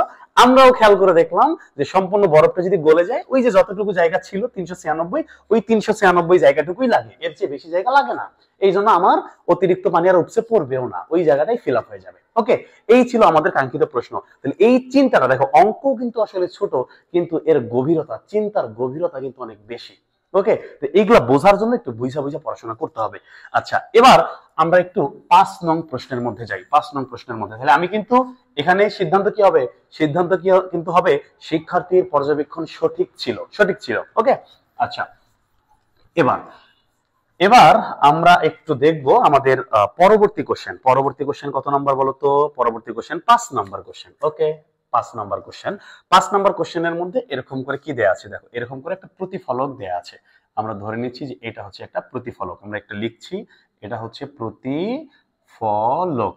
ওকে, এখন এইখানে কি দেয়া আছে দেখো তো, এখানে তরঙ্গ দেয়া আছে, একটা তরঙ্গ এইভাবে দেয়া আছে, এবং ঠিক একইভাবে এখানে আরেকটা তরঙ্গ দেয়া আছে, আরেকটা তরঙ্গ দেয়া আছে। ওকে, প্রথম তরঙ্গটা এরকম করে একটা দুইটা তিনটা, এখানে একটা দুইটা তিনটা চারটা, অর্থাৎ আমি একটু তোমাকে ভেঙে যদি বোঝাই বলি, এরকম করে সংকোচন দেয়া আছে, সংকোচন এবং প্রসারণ দেয়া আছে, আবার এখানে সংকোচন দেয়া আছে, আবার এখানে প্রসারণ দেয়া আছে, আবার সংকোচন দেয়া আছে, আবার প্রসারণ দেয়া আছে। তার মানে এখানে বোঝাচ্ছে কি বলতো, এই যে একটা সংকোচন এবং একটা প্রসারণ, মানে এখানে এই যে এখান থেকে এই পর্যন্ত একটা তরঙ্গ, আবার এখান থেকে এই পর্যন্ত একটা তরঙ্গ, আবার এখান থেকে যে একটা সংকোচন একটা প্রসারণ, আবার এখান থেকে শুরু করে আরেকটা তরঙ্গ, আবার এখান থেকে শুরু করে আরেকটা তরঙ্গ। মোট এখানে কয়টা তরঙ্গ আছে? এখানে 3টা তরঙ্গ আছে। আর এখানে খেয়াল করে দেখো তো, এখানে কি আছে, এখানে দেখো এই যে প্রথমে এখানে সংকোচন, আবার এখানে প্রসারণ, আবার এখানে মনে করি যে সংকোচন, এই যে প্রসারণ, আবার এখানে সংকোচন, এই যে প্রসারণ, আবার এখানে সংকোচন এবং প্রসারণ। অর্থাৎ এখানে তোমার এই যে এখান থেকে যে একটা, আবার হচ্ছে দুইটা, আবার হচ্ছে তিনটা এবং হচ্ছে চারটা, অর্থাৎ এখানে মোট 4টা তরঙ্গ দৈর্ঘ্য রয়েছে, আর এখানে মোট 3টা তরঙ্গ দৈর্ঘ্য রয়েছে।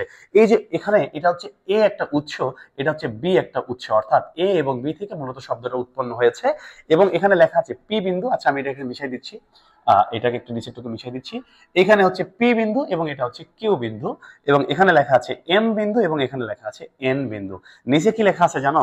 নিচে লেখা আছে পি কিউ, অর্থাৎ পি থেকে কিউ এর যে দূরত্ব এবং এম থেকে এন এর যে দূরত্ব এবং এম থেকে এন এর যে দূরত্ব, এই দূরত্ব দুটো সমান। এই দূরত্ব কি? সমান। তাহলে অর্থাৎ এইভাবে দেয়া আছে, এবং প্রশ্নের মধ্যে বলা আছে কি জানো? বলা আছে এ এবং বি এর এদের যে কম্পাঙ্ক, কম্পাঙ্কের পার্থক্য দেয়া আছে 6। অর্থাৎ প্রথমটা যে আছে, প্রথমটার কম্পাঙ্ক কি হবে বলতো? প্রথমটার কম্পাঙ্ক আমরা ধরে নিচ্ছি F1, দ্বিতীয়টার কম্পাঙ্ক হচ্ছে F2।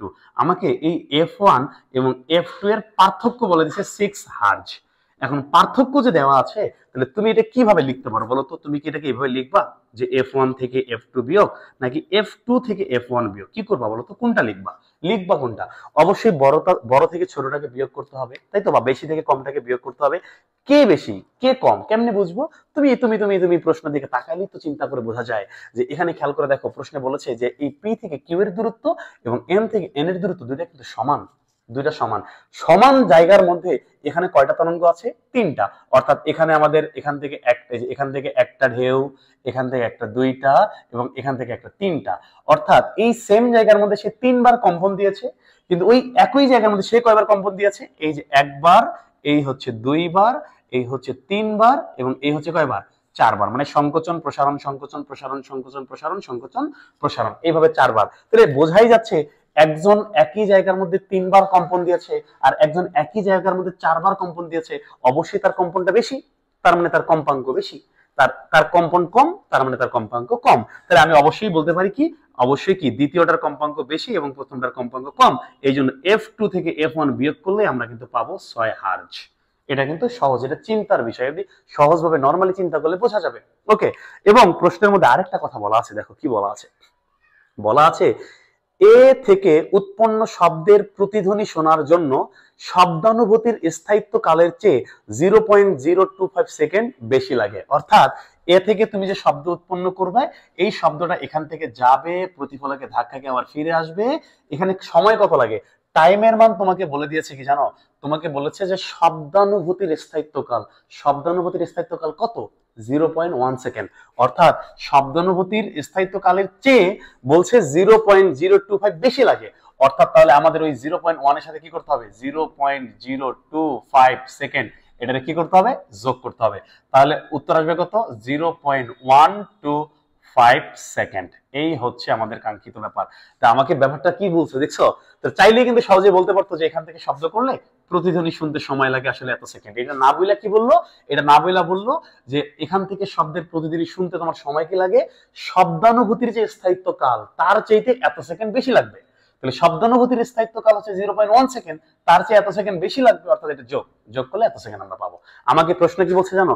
প্রশ্ন বলছে এ থেকে ওই প্রতিফলকের দূরত্ব কত, অর্থাৎ এই এ থেকে প্রতিফলকের দূরত্ব কত। দূরত্বকে আমরা ডি ধরে নিই, তাহলে আমরা তো খুব ভালো করেই জানি।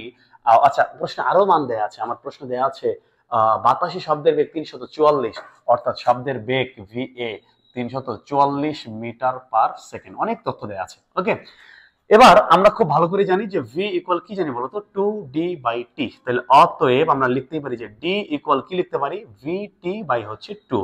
তাহলে v বেগ কত বলতো, ওই যে 344, সময় কত বলতো, এই যে পেলাম কত 0.125 এবং ডিভাইডেড বাই 2। এটাকে আমরা ক্যালকুলেট করি, আমরা ক্যালকুলেট করলে আমরা কাঙ্ক্ষিত উত্তর পেয়ে যাব। আমাদের উত্তর কত আসবে দেখো, উপরে 344 ইন্টু আসবে 0.125 এবং নিচে আসবে কত 2, উত্তর আসলো 21.5 মিটার। এই হচ্ছে আমাদের কাঙ্ক্ষিত অ্যান্সার। তাহলে আমাকে প্রশ্ন বলেছে এ থেকে প্রতিফলক পৃষ্ঠের দূরত্ব কত, দূরত্ব হচ্ছে 21.5 মিটার। পারা যাবে? ওকে, তো এইটা যদি আমরা পারি, আমাকে পরের কোশ্চেন কি বলেছে দেখো। আমাকে পরের কোশ্চেনটা বলেছে যে কোন শব্দের প্রতিধ্বনি আসলে মানুষ শুনতে পারবে, এরকম কিছু ছিল। বলছে উদ্দীপকের উৎসদ্বয় থেকে উৎপন্ন শব্দ মানুষের পক্ষে শোনা সম্ভব হবে কি। অর্থাৎ আমাকে বলছে এই যে এ এবং বি দুইটা উৎস থেকে যে শব্দ উৎপন্ন হইল, এখন এই দুইটা উৎসের শব্দই মানুষের পক্ষে শোনা সম্ভব হবে কি। এখন তোমাকে আগে চিন্তা করতে হবে আসলে আমাকে কি বুঝাইতে চাইছে, আমার কাছে জানতে চাচ্ছে কি। তুমি চিন্তা করো মানুষ আসলে কোন ধরনের শব্দ শুনতে পায়। আমাদের শব্দের শোনার যে সীমা, অর্থাৎ আমাদের যে শব্দের যে একটা আমাদের যে সীমা রয়েছে কানের মধ্যে, যে আমরা কতটুকু শব্দ শুনতে পারবো, এটা লিমিট কত, 20 থেকে 20,000 হার্জ। অর্থাৎ 20 থেকে 20,000 হার্জের মধ্যে আমরা এই শব্দটাকে শুনতে পাই, কিন্তু 20-এর কম আবার 20,000-এর বেশি হইলে আমরা কিন্তু এটাকে শুনতে পাই না। তাহলে দিন শেষে আমাকে যেহেতু বলছে যে আমাদের কোন শব্দটা শোনা যাবে বা যাবে না, বা আমরা এই শব্দের প্রতিধ্বনি বা প্রতিধ্বনি না, আমরা এই দুইটা উৎসের শব্দ আমাদের মানুষের পক্ষে শোনা সম্ভব হবে কিনা, তাহলে আমাকে মূলত বের করতে হবে ওই প্রথম শব্দের কম্পাঙ্ক f1, দ্বিতীয় শব্দের কম্পাঙ্ক f2। এই f1 এবং f2 এই দুইটা জিনিস আমাকে বের করতে হবে। দেখব যেই কম্পাঙ্কটা আমাদের এই সীমার মধ্যে থাকবে ওইটা শোনা যাবে, আর যেটা সীমার মধ্যে থাকবে না এটা শোনা যাবে না। ওকে, তাহলে কাজ করি। তাহলে এটা আমরা কিভাবে f1 এবং কিভাবে f2 বের করব, দেখো খুব ভালো করে দেখো। আমরা কিন্তু বলতেই পারি, দেখো এই প্রথম যে তরঙ্গ দৈর্ঘ্য এটাকে আমরা বলতে পারি λ1। এখানে কয়টা আছে, একটা দুইটা তিনটা, তার মানে এখানে 3λ1। আমরা বলতে পারি 3λ1 ইকুয়াল এখানে বলতো এখানে কয়টা আছে, এর যে তরঙ্গ দৈর্ঘ্য এটাকে আমরা ধরতে পারি λ2। তাহলে এখানে কয়টা λ2 আছে, একটা দুইটা তিনটা চারটা, অর্থাৎ আমরা কিন্তু লিখতে পারি যে 4λ2।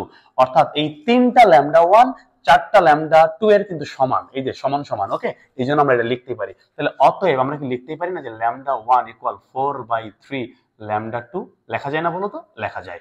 এইভাবে এটা রাখি। এবার একটু খেয়াল করো, তাহলে এই λ2 এখানে আছে, চাইলে কি আমরা উপরে লিখতে পারি না? উপরে লিখতে পারি যে 4λ2। ওকে, এবার দেখো তো শর্ত মতে, শর্ত কি শর্ত, ওই যে শর্ত কিন্তু ছিল f2 - f1, আমরা কিন্তু লিখতেই পারি যে f2 - f1 ইকুয়াল কত 6। ওকে, তাহলে f2 আমরা কি সূত্র জানি না, v ইকুয়াল f ল্যামডা। তাহলে f ইকুয়াল কি লেখা যায়, f equal v by lambda. তাহলে এটা v, এটা λ2, এটাও আমরা কি লিখতে পারি v বাই λ1 ইকুয়াল 6। তুমি বলতেই পারো স্যার আপনি কেন v2 v1 লিখলেন না। দেখো এখানে প্রশ্নের মধ্যে কিন্তু বায়ু মাধ্যম বলে যাচ্ছিল, আর একই মাধ্যমে কম্পাঙ্ক সবসময় সেম থাকে, সরি একই মাধ্যমে বেগ সবসময় সেম থাকে, কম্পাঙ্ক চেঞ্জ হইলেও শব্দের বেগের কখনো পরিবর্তন হয় না। তাহলে এই যে বেগ যে আছে, তাহলে বেগের মানটা সেম থাকবে। তাহলে একটু খেয়াল করে দেখো, আমরা চাইলে কি এটা করতে পারি না, এই যে ভি এর জায়গায় ভি, যে λ2 আছে λ2 এর জায়গায় আমরা λ2 রাখলাম, বিয়োগ এই যে ভি এর জায়গায় ভি রাখলাম λ1 এর পরিবর্তে কি আমরা এটা লিখতে পারি না 4λ2 ডিভাইডেড বাই 3, আমরা এটা লিখতে পারি না, ইকুয়াল কত 6। তাহলে একটু খেয়াল করো, আমরা এটাকে যদি ওই পাশে নিয়ে যাই কি দাঁড়ায়, এখানে বলতো এখানে আসবে ভি বাই কি আসবে বলতো, ভি বাই আসবে λ2, এখানে কিন্তু বিয়োগ। এটাকে দেখো তো আমরা যদি উল্টাই দিই তাহলে কি আসবে, উপরে চলে যাবে 3v, নিচে আসবে কি 4λ2 ইকুয়াল কত 6। তাহলে আমরা যদি লসাগু করি, দেখো তো এই যে ওই পরে তো 6 আছে, তাহলে এখানে কি আসবে 4λ2, তাহলে λ2 চলে গেল 4, তাহলে এখানে আসবে 4v বিয়োগ এখানে আসবে 3v ইকুয়াল 6। তাহলে আমরা এটাকে এইভাবে লিখতে পারি না, উপরে 4 4v থেকে 3v গেলে শুধু v ইকুয়াল কি আসবে 4λ2 ইকুয়াল কত আসবে 6। আমরা যদি এইভাবে আর গুণন করি তাহলে কি আসবে বলতো, 4 6 কত 24, তাহলে 24λ2 ইকুয়াল কি আসবে v। তাহলে অতএব λ2 ইকুয়াল কত ভি বাই 24, তাই না? ভি এর মান কত? ওই যে ভি এর মান প্রশ্নে বলা দেওয়া আছে 344, আর ডিভাইডেড বাই কত আসবে 24। তাহলে এটাকে যদি আমরা ভাগ করি, দেখো তো কত আসে উত্তর। আমরা এটাকে যদি ভাগ করি আমাদের উত্তর কত আসে দেখি। তাহলে আমাদের 344 ডিভাইডেড বাই কত আসবে 24, উত্তর আসবে আমাদের 14.33 এত মিটার, অর্থাৎ আমরা λ2 এর মান পেয়েছি। এখন প্রশ্ন বলো তো, আমার কি λ2 লাগবে নাকি আমাকে f1 এবং f2 বের করতে হবে? f1 f2 বের করতে হবে। তাইলে আমরা কেবল কি পেয়েছি, আমরা এটা একটু মিশিয়ে দিচ্ছি, বোর্ডে জায়গা নাই যেহেতু আমরা এটাকে একটু মিশিয়ে দিচ্ছি। ওকে, তাহলে এবার একটু খেয়াল করো, আমরা কিন্তু λ1 এর মান পেয়েছি, সরি λ2 এর মান পেয়েছি। আমি কি এই λ2 এর মান এখানে বসাই দিলে λ1 এর মান পাবো না?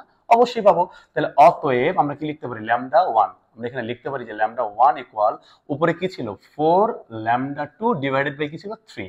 তাহলে আমরা কি করতে পারি, 4 ইনটু এই যে λ2 এর মান বসাই দেই 14.33 ডিভাইডেড বাই হচ্ছে 4, সরি 4 না 3। একটু দেখি আমাদের উত্তরটা কত আসে। তাহলে উপরে আছে আমাদের 4 ইন্টু 14.33, নিচে আসবে কত 3, উত্তর আসবে দেখো 19.106 এত মিটার। তো এই যে আমরা λ1 ও পেলাম, আমরা λ2 ও পেলাম। এবার কি আমরা চাইলেই আমরা f2 এবং f1 এর মান বের করতে পারবো না? দেখো তো f2 এর পরিবর্তে আমরা কি এটা লিখতে পারি না, আবার f1 এর পরিবর্তে আমরা এটা লিখতে পারি না? লিখতেই পারি। তাহলে অতএব আমরা লিখতেই পারি যে f1 ইকুয়াল, আমরা কি জানি, ভি বাই λ1। তাহলে ভি এর মান ছিল 344, λ1 এর মান কত পেলাম 19.106। তাহলে এটাকে যদি একটু ক্যালকুলেশন করি যে 344 ভাগ হচ্ছে 19.10 অর্থাৎ এখানে কিন্তু আসে 18.0, অর্থাৎ বলতে গেলে 18 হার্জ। এবং আমরা যদি f2 এর মান বের করি, তাহলে f2 ইকুয়াল কি ভি বাই λ2। তাহলে ভি এর মান তো চেঞ্জ হবে না 344, আর λ2 এর মান আমরা কত পেয়েছি 14.33। তাহলে এটার মান কি আসবে, তাহলে 344 ভাগ হচ্ছে কত 14.33, উত্তর কিন্তু আসবে 24.00, মানে 24 হার্জ। তুমি একটা জিনিস খেয়াল করেছো, আমাদের প্রশ্নের মধ্যে কিন্তু বলা ছিল দুইজনের কম্পাঙ্কের পার্থক্য 6। দেখো একজনেরটা হচ্ছে 24, একজনেরটা হচ্ছে 18, তাহলে দুইজনের পার্থক্য কত, পার্থক্য 6। এটা দেখলেই বুঝবো অঙ্কটা হয়ে গেছে। ওকে, এখন আমাকে বলছে এই দুই শব্দের মধ্যে কোনটা মানুষের পক্ষে শোনা সম্ভব। একটু খেয়াল করে দেখো, এটা হচ্ছে এ বস্তুর, এটা হচ্ছে বি বস্তুর। তাহলে এর যে কম্পাঙ্ক, এর কম্পাঙ্ক পেলাম 18 হার্জ। মানুষ কি 18 হার্জ শুনতে পারে? 18 হার্জ তো শুনতে পারে না, কারণ আমরা জানি 20 থেকে 20,000, 20-এর কম শুনতে পারি না। কিন্তু এটা কত, এটা হচ্ছে 24, তার মানে মানুষের পক্ষে এই বি বস্তুর উৎপন্ন শব্দ শোনা সম্ভব, কারণ এটা কত 24 হার্জ, মানে 20 থেকে 20,000-এর মধ্যে রয়েছে। এই হচ্ছে উত্তর, যে আমরা দ্বিতীয় অর্থাৎ বি বস্তুর শব্দটা শুনতে পারবো বা মানুষ শুনতে পারবে, কিন্তু এ বস্তুর শব্দটা মানুষ শুনতে পারবে না। তুমি ব্যাপারটা দেখেছো? তুমি খেয়াল করো তো, এই কোশ্চেন কি বিগত কোনো বছরে এখন পর্যন্ত কোনো বোর্ডে আসে?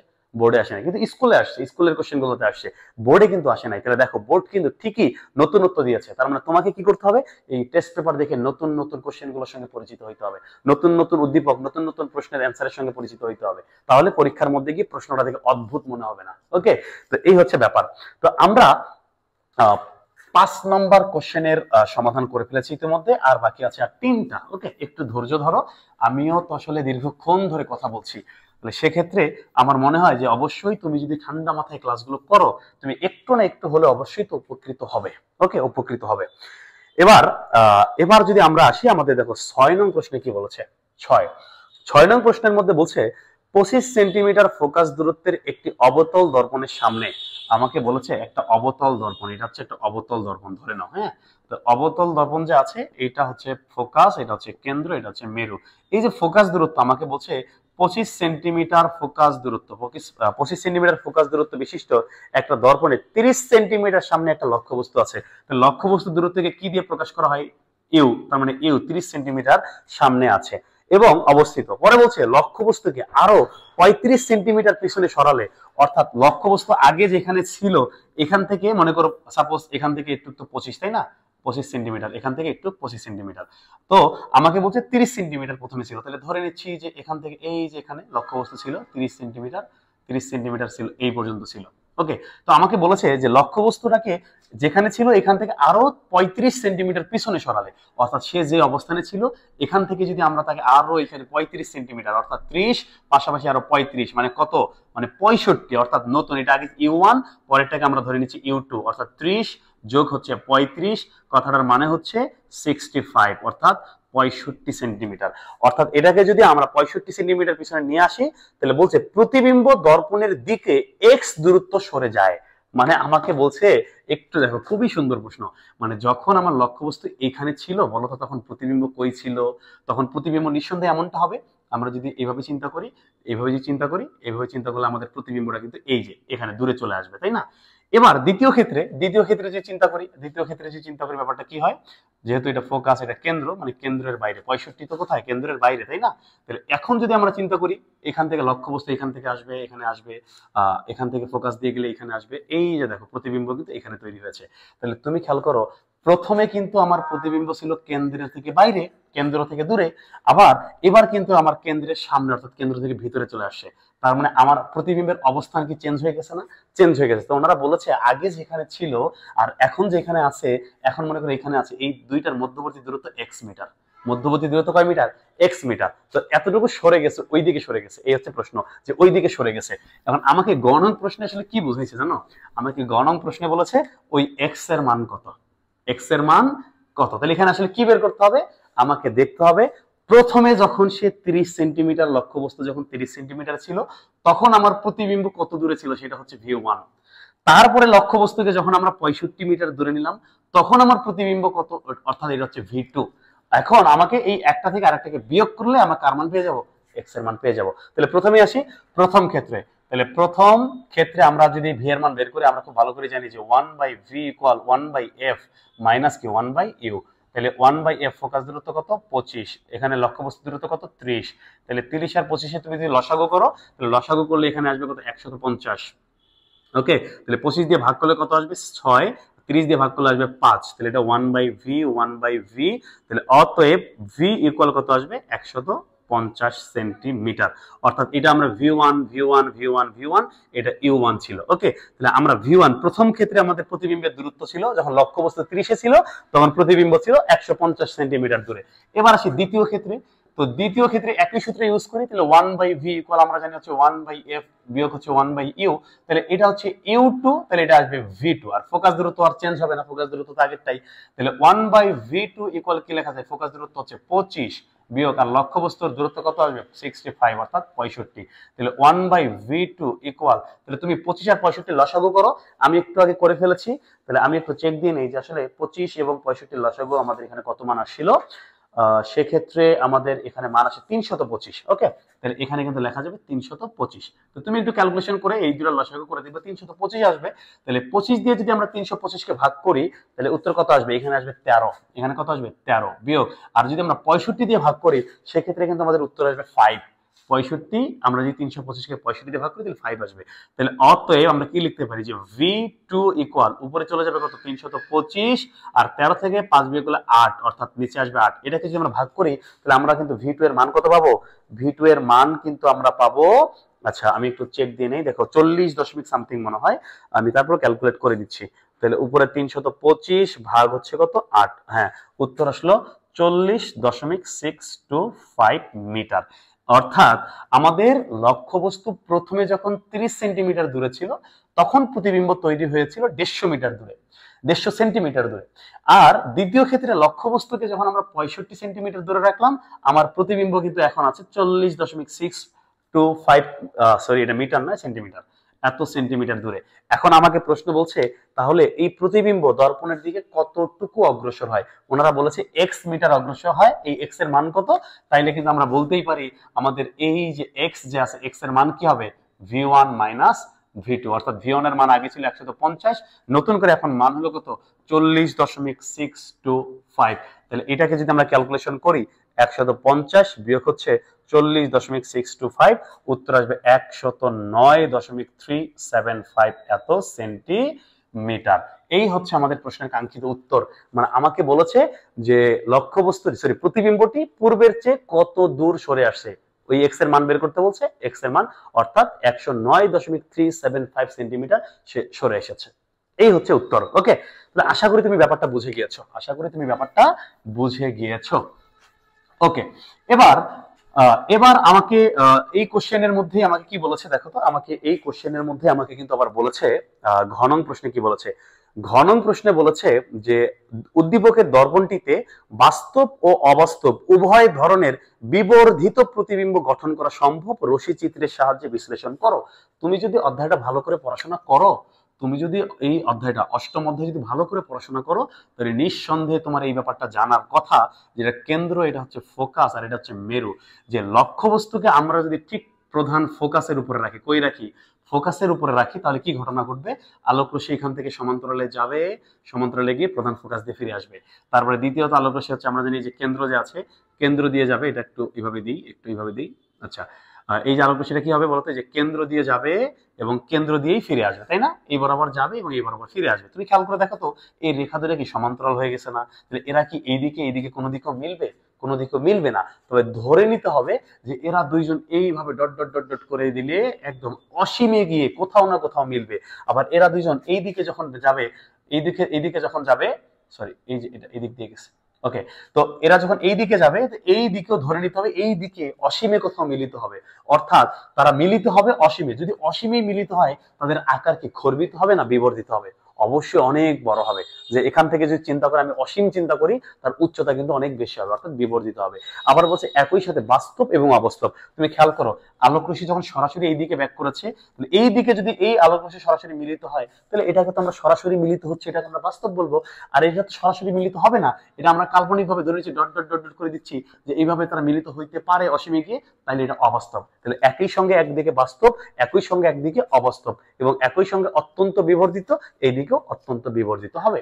তো এই ছবিটা পরীক্ষার মধ্যে আঁকতে হবে। আইকা বলতে হবে যে লক্ষ্যবস্তুকে যদি আমরা প্রধান ফোকাসে রাখি, তাহলে একই সাথে বাস্তব এবং অবাস্তব বিবর্ধিত, অত্যন্ত বিবর্ধিত প্রতিবিম্ব তৈরি হবে। এটার পরে সুন্দর করে ব্যাখ্যাটা, ছবিটা আঁকবো, ছবিটার ব্যাখ্যা লিখতে হবে, এই তো ব্যাপার। তো মূল কথা হচ্ছে এইটা, ওকে। তো এই ছিল আমাদের 7 নং, না 7 নং ছিল না 6 নং ছিল বলতো? এটা কিন্তু আমাদের ছিল 6 নং। এবার আসি 7 নং প্রশ্নের মধ্যে। 7 নং প্রশ্নের মধ্যে আমাদের এখানে দুইটা উদ্দীপক আছে। প্রথমে একটা বর্তনী এভাবে দেয়া আছে, একটা সুন্দর করে এভাবে একটা বর্তনী দেয়া আছে, ওকে। আচ্ছা, এভাবে একটা বর্তনী দেয়া আছে। এই বর্তনীর ক্ষেত্রে আমাদের এখানে তড়িৎচালক শক্তি এখানে লেখা আছে ই, যার মান দেয়া নাই। এটা হচ্ছে আমাদের চিত্র বা বর্তনী 1, এখানে লেখা আছে বর্তনী 1। এখানে আমাদের তড়িৎ প্রবাহের মান দেয়া আছে, এই যে তড়িৎ প্রবাহের মান, মানে বিদ্যুৎটা এইভাবে যাচ্ছে, এখানে আসতেছে, তড়িৎ প্রবাহের মান দেয়া আছে 0.5 অ্যাম্পিয়ার, এটা দেয়া আছে। আগে দেখি এখান থেকে প্রশ্ন কি করেছে। তো এখান থেকে আমাকে গ নং প্রশ্ন করেছে, আমাকে বলেছে কি জানো, যে তড়িৎচালক শক্তি ই এর মান নির্ণয় করো, অর্থাৎ এই যে ই যে আছে, এই ই এর মান নির্ণয় করতে বলছে। তো ই এর মান কেমনে নির্ণয় করব? আমরা কি জানি না যে ই ইকুয়াল হচ্ছে আইআর? এটা আমরা জানি না, ই ইকুয়াল হচ্ছে আইআর। তার মানে এখানে তড়িৎ প্রবাহের মান প্রশ্নে বলেই দেয়া আছে 0.5। তাহলে লাগবে কি আর, মানে কি তুল্য রোধ। এই রোধের মান তো দেয়াই আছে, এখানে দেয়া আছে কত, এখানে দেয়া আছে 5 6 56, এবং এখানে দেয়া আছে 14। এই দুইজন কি অবস্থায় আছে? সমান্তরালে আছে। তাহলে সমান্তরালে যদি হয়, তাহলে অতএব আর পি ইকুয়াল, আমরা কি জানি, দুইজন যেহেতু সমান্তরালে আছে, এটা যদি আর1 হয় আর এটা যদি আর2 হয়, তাহলে আমরা কি জানি না, উপরে হচ্ছে আর1 এবং আর2 গুণ, এবং নিচে হচ্ছে আর1 এবং আর2 যোগ। এভাবে সহজে করে ফেলা যায়। তাহলে উপরে হচ্ছে আমাদের 56 গুণন হচ্ছে 14, নিচে হচ্ছে 56 যোগ হচ্ছে 14, তাই তো? তাহলে দেখি ক্যালকুলেট করে দেখি উত্তর কি আসে। তাহলে উপরে হচ্ছে 56 ইন্টু হচ্ছে উপরে হচ্ছে আমাদের 56 ইন্টু 14, নিচে আসবে 56 যোগ 14, উত্তর কিন্তু আসবে 11.2 এত ওহম। অর্থাৎ এই হচ্ছে রোধের মান, তুল্য রোধ, এটা হচ্ছে আমাদের তুল্য রোধ। তাহলে এই যে আর যে আছে, এটা আসলে আরপি, তাহলে আরপি এর মান আমরা বসাই দিই 11.2। তাহলে উত্তর কত আসে? এই অ্যান্সারের সাথে আমরা গুণ করে দিই হচ্ছে 0.5, উত্তর আসবে 5.6 ভোল্ট। এই হচ্ছে তড়িৎচালক শক্তি। তাহলে আমাকে গণন প্রশ্ন বলছে তড়িৎচালক শক্তি কি? তড়িৎচালক শক্তি হচ্ছে 5.6 ভোল্ট। এই তো ছোট প্রশ্ন। এবার আমাকে এখানে দ্বিতীয় একটা বর্তনী দেয়া আছে, বর্তনী দ্বিতীয়। দেখো দ্বিতীয় বর্তনীর মধ্যে এখানে ছবিটা কেমন দেয়া আছে, এইভাবে দেয়া আছে। আচ্ছা, প্রথমে মূলত আসলে এইভাবে একটা সামান্তরিকের মতো আমরা এঁকে ফেলতে পারি, হ্যাঁ। তো এইভাবে তারা আসলে কি করেছে, এখানে একটা রোধ দিয়েছে, তারা এইখানে একটা রোধ দিয়েছে, এবং তারা এইখানে একটা রোধ দিয়েছে। ভালো কথা, ভালো কথা। এবং এইখান থেকে শুরু করে এই যে মাঝ বরাবর এখানে একটা রোধ দিয়েছে, ওকে। আচ্ছা, এইখানে তারা একটা অ্যামিটার লাগিয়েছে, এটা হচ্ছে A1। এখানে তারা একটা অ্যামিটার লাগিয়েছে, এটা হচ্ছে A2। এবং এইখানে তারা হচ্ছে একটা বর্তনী দিয়েছে, অর্থাৎ এখানে কিন্তু হচ্ছে এইভাবে একটা আমাদের ব্যাটারি দেয়া আছে। এখানে ব্যাটারির তড়িৎচালক শক্তি দেয়া আছে 48 ভোল্ট, এটা দেয়া আছে, ওকে। এখন আমাকে এটা কিন্তু বলছে বর্তনী 2, এটা হচ্ছে আমাদের বর্তনী, এটা হচ্ছে বর্তনী 2, দ্বিতীয় বর্তনী। প্রশ্ন কি বলেছে দেখো, প্রশ্নে আমাকে বলেছে, আচ্ছা রোধগুলোর মান বলে দিই। রোধগুলো, এটা হচ্ছে আমাদের R1, এটার মান হচ্ছে আমাদের 15, এটা এখানে দেয়া আছে 15। এখানে আছে 15 ওহম। এখানে আর টু এর মান আমাকে বলে দেওয়া আছে 25 ওহম। এখানে R3 বা এই যে আর নিচে মাঝখানে R3 এটার মান দেওয়া আছে 7 ওহম এবং R4 এটার মান দেওয়া আছে 7 ওহম, তাই তো? দুঃখিত, এখানে আমাদের R3 এর মান 7 না, R3 এর মান ছিল আসলে 10 ওহম ছিল। এখন আমাকে প্রশ্ন কি বলেছে? আমাকে প্রশ্ন বলেছে যে এই যে A1 এবং A2 এই যে অ্যামিটার আছে, এই অ্যামিটারের পাঠের তুলনা করতে বলছে। অ্যামিটারের পাঠ বলতে কি বোঝায়? অ্যামিটার তো একটা মিটার, এই মিটারের কাজ কি? মিটারের কাজ হচ্ছে একটা বর্তনী দিয়ে, একটা তার দিয়ে কত অ্যাম্পিয়ার তড়িৎ প্রবাহিত হচ্ছে এটা সরাসরি অ্যাম্পিয়ার এককে প্রকাশ করে। তাহলে মূলত বিদ্যুৎ যেহেতু এই দিক থেকে বের হবে, তাহলে আমাকে কিন্তু বের করতে হবে যে এই যে A2 যে আছে, আমাকে এই A2 এর মান বের করতে হবে। তাহলে A2 এর মান যদি আমরা বের করতে চাই, তাহলে আমাকে আগে তড়িৎ প্রবাহ লাগবে, তাই তো? তড়িৎ প্রবাহ, তাহলে তড়িৎ প্রবাহের মান বের করতে গেলে আমাকে সম্পূর্ণ বর্তনীর তুল্যরোধ জানতে হবে। এবার আসি তুল্যরোধ। তাহলে তুমি খেয়াল করে দেখো, তুল্যরোধ নির্ণয় করতে তুমি যদি চাও, তাহলে খেয়াল করে দেখো এই R1 এবং R2 কি অবস্থায় আছে? R1 R2 শ্রেণীতে আছে। তাহলে আমরা লিখতেই পারি শ্রেণীতে যে R1 যোগ হচ্ছে কি R2, অর্থাৎ কত? 15। R1 কত? R1 হচ্ছে আমাদের 15, R2 কত? 25, অর্থাৎ কত আসবে? 40 ওহম। এবার এই যে RS এর সাথে আমাদের R3 কি অবস্থায় আছে? সমান্তরালে আছে। তাহলে RS এর সাথে R3 সমান্তরালে আছে। তাহলে অতএব আমরা RP সমান্তরালের মান সরাসরি লিখতে পারি না, যে আমরা জানি দুইজন থাকলে উপরে গুণ নিচে যোগ, উপরে গুণ নিচে যোগ। তাহলে উপরে কত? তাহলে 40 এর সাথে গুণ হয়ে যাবে কত? R3 এর মান কত? 10। R3 এর মান 10, তাহলে এখানে নিচে কত? 40 যোগ আসবে 10। তাহলে এটাকে যদি ক্যালকুলেট করো উত্তর আসবে 8 ওহম। তাহলে সম্পূর্ণ বর্তনীর তুল্যরোধ, সম্পূর্ণ বর্তনীর তুল্যরোধ না, তাহলে এতটুকুর মান আমরা কত পেলাম? 8। এবং এই 8 এর সাথে R4 কি অবস্থায় আছে? শ্রেণীতে। তাহলে অতএব আমরা লিখতেই পারি তুল্যরোধ। অতএব আমরা কিন্তু লিখতে পারি যে তুল্য রোধ। তাহলে তুল্য রোধের মান আর ইকুয়াল কি বলতে পারি? এই যে আরপি, এই আরপি এর সাথে ওই যে আমাদের R4 এটা কিন্তু যোগ হয়ে যাবে। তাহলে এই 8 যোগ হচ্ছে 7, অর্থাৎ কত? 15 ওহম। এই হচ্ছে আমাদের সম্পূর্ণ বর্তনীর তুল্যরোধ। তাহলে বর্তনীর তুল্যরোধ যদি 15 ওহম হয়, এবার দেখো তড়িৎ প্রবাহ কত? তাহলে আমরা কিন্তু লিখতেই পারি যে মূল প্রবাহ। মূল প্রবাহ, মূল প্রবাহ মানে কি? আই ইকুয়াল কি বলতো? E/R, তাই না? E/R। তাহলে E এর মান কত? তড়িৎচালক শক্তি প্রশ্নে আছে 48, আর এর মান কত পেলাম? 15। তাহলে এটাকে যদি আমরা ভাগ করি যে 48 ভাগ 15, 48 ভাগ হচ্ছে 15, উত্তর কিন্তু আসবে 3.2 অ্যাম্পিয়ার। অর্থাৎ আমাদের এই যে আমাদের যে ব্যাটারি আছে, ব্যাটারি থেকে মূল তড়িৎ প্রবাহ হচ্ছে কত? 3.2 অ্যাম্পিয়ার। এই 3.2 অ্যাম্পিয়ার যখন এই দিক দিয়ে যাবে, তাহলে দেখো এই কি শ্রেণীতে আছে না? আমরা জানি শ্রেণীতে মানের কোনো পরিবর্তন হয় না, অর্থাৎ এই মেইন তারের প্রবাহ কিন্তু 3.2, অর্থাৎ A2 এর মান কত? A2 এর মান কিন্তু 3.2 অ্যাম্পিয়ার। এই মানটাই শো করবে এখানে। ওকে, এই মিটারের মধ্যে 3.2 অ্যাম্পিয়ার শো করবে। এবার আমাকে বের করতে হবে A1। A1 বের করতে গেলে দেখো এই 3.2 অ্যাম্পিয়ার বিদ্যুৎ গিয়ে গিয়ে গিয়ে এখানে কিন্তু দুইটা রাস্তায় ভাগ হয়ে যাবে। আমাকে দেখতে হবে ওই রাস্তা দিয়ে কতটুকু আসে, তাই তো? তাহলে এক কাজ করি, তাহলে এই ধরনের ম্যাথ করতে গেলে আমরা খুব ভালো করে জানি আগে কি করতে হবে? এই দুই বিন্দু কি বের করতে হবে? বিভব পার্থক্য। তাহলে এক কাজ করি, তাহলে R1 এবং R2 এবং R3 আমরা লিখি যে R1 R2 এবং হচ্ছে R3 এর এর কি বিভব পার্থক্য। বিভব পার্থক্য। তাহলে বিভব পার্থক্য আমরা কি জানি বলতো? আমরা কিন্তু জানি যে V ইকুয়াল কি জানি? IR, তাই না? তাহলে I এর মান কত? 3.2 কিন্তু R এর মান আমরা বিভব পার্থক্য সময় কি জানি? যেই দুই বিন্দুর বিভব পার্থক্য, ওই দুই বিন্দুর মাঝের রোধ বসাইতে হয়। তাহলে এই দুই বিন্দুর মাঝে কত বলতো? এই যে তিনজন, তাই তো? এই তিনজনের মান আমরা একটু আগে পেয়েছি কত? তিনজন মিলে কত ছিল? 8। তাহলে এখানে কিন্তু 8 আসবে। তাহলে এখন দেখো তো 3.2 এর সাথে আমরা যদি গুণ করে দেই, 3.2 গুণ হচ্ছে 8, উত্তর কিন্তু আসবে যে 25.6 ভোল্ট। তাহলে আমরা কিন্তু বিভব পার্থক্য পেয়ে গেছি। এবার আমরা দেখবো যে R1 এবং R2 মানে এই রাস্তা দিয়ে তড়িৎ প্রবাহের মান কত। তাহলে আমরা এখানে একটু লিখি, তোমরা দেখতে পাবো আশা করি, যে R1 এবং R2 এই দুইজনের তড়িৎ প্রবাহ বের করবো। তাহলে I ইকুয়াল আমরা কি জানি? I আমরা জানি V/R, তাই তো? তাহলে V হচ্ছে বিভব পার্থক্য, কত পেয়েছি? 25.6। তাহলে এখানে আসবে কত? 25.6। আর আর এর মান কত বসাবো? যেহেতু এই রাস্তাটার মান বের করবো, এই রাস্তার মধ্যে দুইজন আছে, অর্থাৎ 25 আর 15, অর্থাৎ 40। এই দুইজন বসাইতে হবে 40। R1 এবং R2 দুইজনের মান বসাইতে হবে। তাহলে কত আসে দেখো তো? তাহলে উত্তর কিন্তু আসবে আমাদের 25.6 ভাগ হচ্ছে কত? 40। উত্তর আসবে 0.64 অ্যাম্পিয়ার।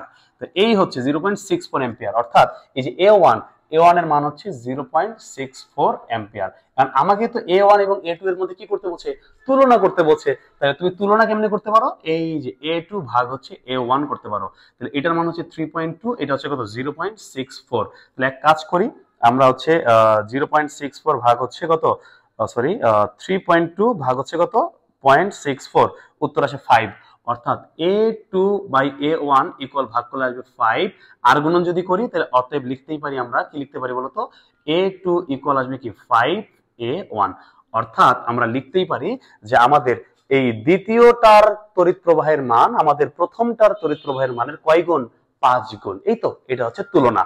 তাহলে এইভাবে আমরা অঙ্কটাকে করতে পারি। তাহলে এই তো এই অঙ্কটা করতে গেলে আমার কি কি বেসিক থাকতে হচ্ছে, আমার কিন্তু বেসিক থাকতে হচ্ছে অ্যামিটার সম্পর্কে আমাকে জানতে হবে, এবং বিদ্যুৎ যে গিয়ে একটা রাস্তার মধ্যে ভাগ হয়ে যাবে, ডিভাইডেড হয়ে যাবে, ওই ভাগ হওয়ার পর ওই রাস্তা দিয়ে কত মান যাবে এই মানটা বের করা জানতে হবে। ওকে, তো এগুলা কিন্তু অধ্যায়ের বেসিক পড়াশোনা। তো যারা সুন্দর করে পড়াশোনাটা করছো বা করেছো বা আগামীতেও করবা, তাদের জন্য এই ব্যাপারগুলো খুবই ইজি লাগবে। ওকে, তো এই হচ্ছে আমাদের 7 নং প্রশ্নের উত্তর। এবার আমরা একদম সর্বশেষ আমাদের কত বলতো 8 নং প্রশ্নের মধ্যে একটু দেখি যে 8 নং প্রশ্নের মধ্যে কি বলেছে।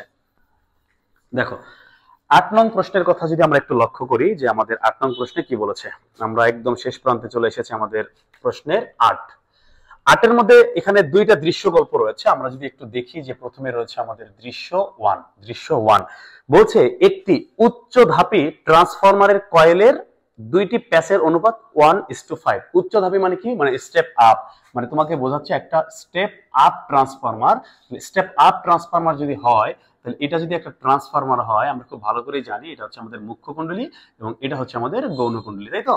তো এখানে এর যে পাক সংখ্যা, অর্থাৎ এটা হচ্ছে আমরা জানি এনপি, এটা হচ্ছে আমাদের এনএস, এটা হচ্ছে আমরা জানি আইপি, এবং এটা তড়িৎ প্রবাহ আমরা জানি আইএস, এটার হচ্ছে আমরা ভোল্টেজ আমরা জানি হচ্ছে ভিপি, এবং এটার ভোল্টেজ আমরা কি জানি ভিএস। প্রশ্নের মধ্যে কি বলা আছে এই কয়েলের প্যাচ সংখ্যার অনুপাত, প্যাচ অর্থাৎ এনপি অনুপাত হচ্ছে এনএস, এটার অনুপাত দেওয়া আছে 1:5। 1 কি দেওয়া আছে, 5 দেওয়া আছে, অর্থাৎ 1:5 এটা দেওয়া আছে। ওকে, এবং প্রশ্নের মধ্যে বলছে প্রাইমারি কয়েলের ভোল্টেজ 18। প্রাইমারি কয়েল এটা, এই যে প্রাইমারি ভিপি, প্রাইমারির ভোল্টেজ দেওয়া আছে 18 ভোল্ট। এবং প্রশ্নের মধ্যে দেওয়া আছে সেকেন্ডারি কয়েলের তড়িৎ প্রবাহ, অর্থাৎ সেকেন্ডারি তড়িৎ প্রবাহ মানে সেকেন্ডারি তড়িৎ প্রবাহ আইএস, এটার মান দেওয়া আছে 1.4 অ্যাম্পিয়ার। আমাকে প্রশ্ন কি বলেছে জানো, প্রশ্ন বলেছে প্রাইমারি কয়েলের ক্ষমতা নির্ণয় করো, অর্থাৎ এই যে প্রাইমারি কয়েল এটার ক্ষমতা নির্ণয় করতে হবে। তো আমরা যদি লিখি যে প্রাইমারি কয়েলের ক্ষমতা, তাহলে ক্ষমতা সূত্র আমরা কি জানি বলতো, পি ইকুয়াল কি ভিআই না, পি ইকুয়াল আমরা জানি ভিআই। যেহেতু প্রাইমারি কয়েল তাহলে ভোল্টেজটাও প্রাইমারির, তড়িৎ প্রবাহটা কি হবে প্রাইমারি। তাহলে তুমি খেয়াল করে দেখো প্রশ্নের মধ্যে কিন্তু প্রাইমারির ভোল্টেজ আছে না, তাহলে এখানে আমরা কত বসাইতে পারি, এখানে 18 ইনটু লাগবে কি শুধু আইপি এর মান লাগবে। তাহলে আইপিটা কেমনে বের করা যায়, তুমি খেয়াল করে দেখো, আমরা কিন্তু জানি যে আইপি বাই হচ্ছে আইএস ইকুয়াল কিন্তু আমরা লিখতেই পারি এনএস বাই হচ্ছে কিন্তু এনপি। এটা আমরা সূত্র জানি না, জানি। তাহলে অতএব আইপি ইকুয়াল আমরা কি লিখতে পারি, এনএস বাই হচ্ছে এনপি, এই যে ভাগ ওই বেশি গেলে হয়ে যাবে গুণ, তার মানে এখানে হয়ে যাবে আইএস। তাহলে খেয়াল করে দেখো এই যে এনএস বাই হচ্ছে এনপি, এই যে দেখো এনএস এর মান হচ্ছে 5, এনপি এর মান হচ্ছে 1, তাহলে এনএস এর জায়গায় বসাবো 5, এনপি এর মান হচ্ছে 1 ইনটু আইএস এর মান, এই যে প্রশ্নের মধ্যে আইএস এর মান দেওয়া আছে 1.4, এটাকে আমরা লিখতে পারি হচ্ছে কত 1.4। তাহলে 5 এর সাথে 1.4 যদি আমরা গুণ করি, দেখি আমাদের উত্তর কি আসে। তাহলে হচ্ছে 5 গুণন হচ্ছে 1.4, উত্তর আসবে 7 অ্যাম্পিয়ার। তাহলে আমরা আইপি এর মান পেয়ে গেছি 7 অ্যাম্পিয়ার, সুন্দর করে এখানে 7 বসাই দিই। তাহলে আমরা এই অ্যান্সারের সাথে 7 গুণন কত 18, অর্থাৎ উত্তর আসবে 126 ওয়াট। এই হচ্ছে আমাদের উত্তর। তাহলে আমাকে প্রশ্ন কি বলেছে, প্রাইমারি কয়েলের ক্ষমতা কত, প্রাইমারি কয়েলের ক্ষমতা হচ্ছে 126 ওয়াট। এই তো একদম সহজ প্রশ্ন। আচ্ছা, এই কোশ্চেনটা কিন্তু তুলনামূলক সহজই আছে। এবার আমরা যদি এর পরের ঘ নং প্রশ্নটার দিকে তাকাই, দেখি ঘয়ের জন্য আমাকে নতুন করে আর একটা দৃশ্য দেয়া আছে। ওকে, আমাকে ঘয়ের জন্য দৃশ্য 2 অর্থাৎ দ্বিতীয় দৃশ্য দেয়া আছে, এটার জন্য ঘ নং প্রশ্ন। এখন দ্বিতীয় কোশ্চেনটা একটু পড়ে শোনাই, কি বলা আছে, 0.15 মিটার ও 0.5 মিটার ব্যাসার্ধের দুটি চারিজিত গোলক, তার মানে এখানে একটা গোলক আছে, এখানে একটা গোলক আছে। ভালো কথা, এই গোলকের ব্যাসার্ধ, এখানে ব্যাসার্ধ দেয়া আছে 0.15 মিটার এবং এই গোলকের ব্যাসার্ধ দেয়া আছে 0.5 মিটার। একটার ব্যাসার্ধ হচ্ছে R1, আর একটার ব্যাসার্ধ ধরে নিচ্ছি R2। ওকে, ভালো কথা। বলছে এদের বিভব, একজনের ভোল্টেজ দেওয়া আছে 12 ভোল্ট, একজনের ভোল্টেজ দেওয়া আছে 18 ভোল্ট। প্রশ্নের মধ্যে কি বলেছে? বলেছে এদের মধ্যবর্তী, কেন্দ্রের মধ্যবর্তী দূরত্ব, অর্থাৎ এই কেন্দ্র থেকে শুরু করে এই কেন্দ্র পর্যন্ত এদের যে মধ্যবর্তী যে দূরত্ব, এই যে মধ্যবর্তী যে দূরত্ব, অর্থাৎ এখান থেকে এই পর্যন্ত এই কেন্দ্রের মধ্যবর্তী দূরত্ব আমাকে প্রশ্নে বলে দেওয়া আছে 4 মিটার। ওকে, আচ্ছা, এখন প্রশ্ন কি বলেছে? বলছে গোলকদ্বয়ের কেন্দ্রের সংযোগ রেখার মধ্যবিন্দুতে 5 কুলম্ব আধান স্থাপন করলে সেটি সাম্যাবস্থায় থাকবে কি? তাহলে আমাকে বলছে এই যে গোলক দুইটা যে আছে এর মধ্যবিন্দুতে ঠিক মাঝখানে, আমি যদি ঠিক মাঝখানে একটা 5 কুলম্ব আধান রাখি, তাহলে এটি সাম্যাবস্থায় থাকবে কিনা। সাম্যাবস্থা বলতে কি বোঝায় বলতো? সাম্যাবস্থা বলতে বোঝাবে যে এখানে যদি ভোল্টেজ আছে, তার মানে এই গোলকের মধ্যে কিছু চার্জ আছে, এই চার্জ হচ্ছে Q1, এর মধ্যে কিছু চার্জ আছে, এটা হচ্ছে Q2, এবং এই যে 5 কুলম্ব এটাও কিন্তু হচ্ছে আমাদের Q3। তো আমরা কি করব? দেখবো যে Q1 এবং Q3 এর মধ্যে একটা বল অনুভব করবে, আবার Q2 এবং Q3 এর মধ্যে একটা বল অনুভব করবে। দুইটা বলের মান যদি দুই দিক থেকে সমান হয় তাহলে সে সাম্যাবস্থায় থাকবে, কিন্তু বলের মান যদি কম বেশি হয় তাহলে কিন্তু সে সাম্যাবস্থায় থাকবে না। ওকে, তো এই হচ্ছে ব্যাপার। তাহলে আমাকে এইটা অঙ্ক করতে গেলে আগে তো আমার Q1 এর মান জানতে হবে, আমার তো Q2 এর মান জানতে হবে। প্রশ্নের মধ্যে দেওয়া আছে ভোল্টেজ, প্রশ্নের মধ্যে দেওয়া আছে ব্যাসার্ধ। কেমনে বের করব? তাহলে এক কাজ করি, তাহলে প্রথম যে আছে আমরা একটু ধরে নিয়েছি প্রথম গোলক, একটু দেখো, তাহলে আমরা একটু লিখছি যে প্রথম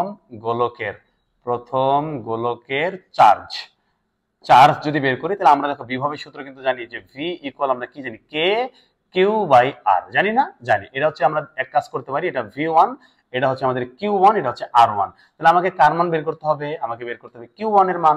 ওকে, তাহলে এক কাজ করি, আমরা এভাবে আর গুণন করতে পারি না? আর গুণন করতে পারি। তাহলে দেখো, বা আমরা লিখতে পারি K Q1 ইকুয়াল, আমরা লিখতে পারি V1 এবং R1। তাহলে অতএব Q1 ইকুয়াল, উপরে হচ্ছে VR1, নিচে কি আসবে? K। তাহলে V বিভবের মান কত আছে? 12 ইন্টু R1 এর মান কত আছে? 0.15। K এর মান আমরা জানি 9 ইন্টু 10 টু দি পাওয়ার 9, জানি। আচ্ছা, এটাকে একটু ক্যালকুলেট করে দেখি আমাদের উত্তর কি আসে। তাহলে উপরে আসবে আমাদের 12 ইন্টু হচ্ছে 0.15, নিচে আসবে আমাদের 9, আসবে 9 ইন্টু 10 টু দি পাওয়ার 9, তাই তো? এটাকে দেখো কত আসে, উত্তর আসে কিন্তু 2 ইন্টু 10 ইনভার্স 10 এত কুলম্ব আসে। ওকে, আচ্ছা, এবার একটু খেয়াল করো, আমরা তো ঠিকঠাক মান বসিয়েছি সব, তাই তো?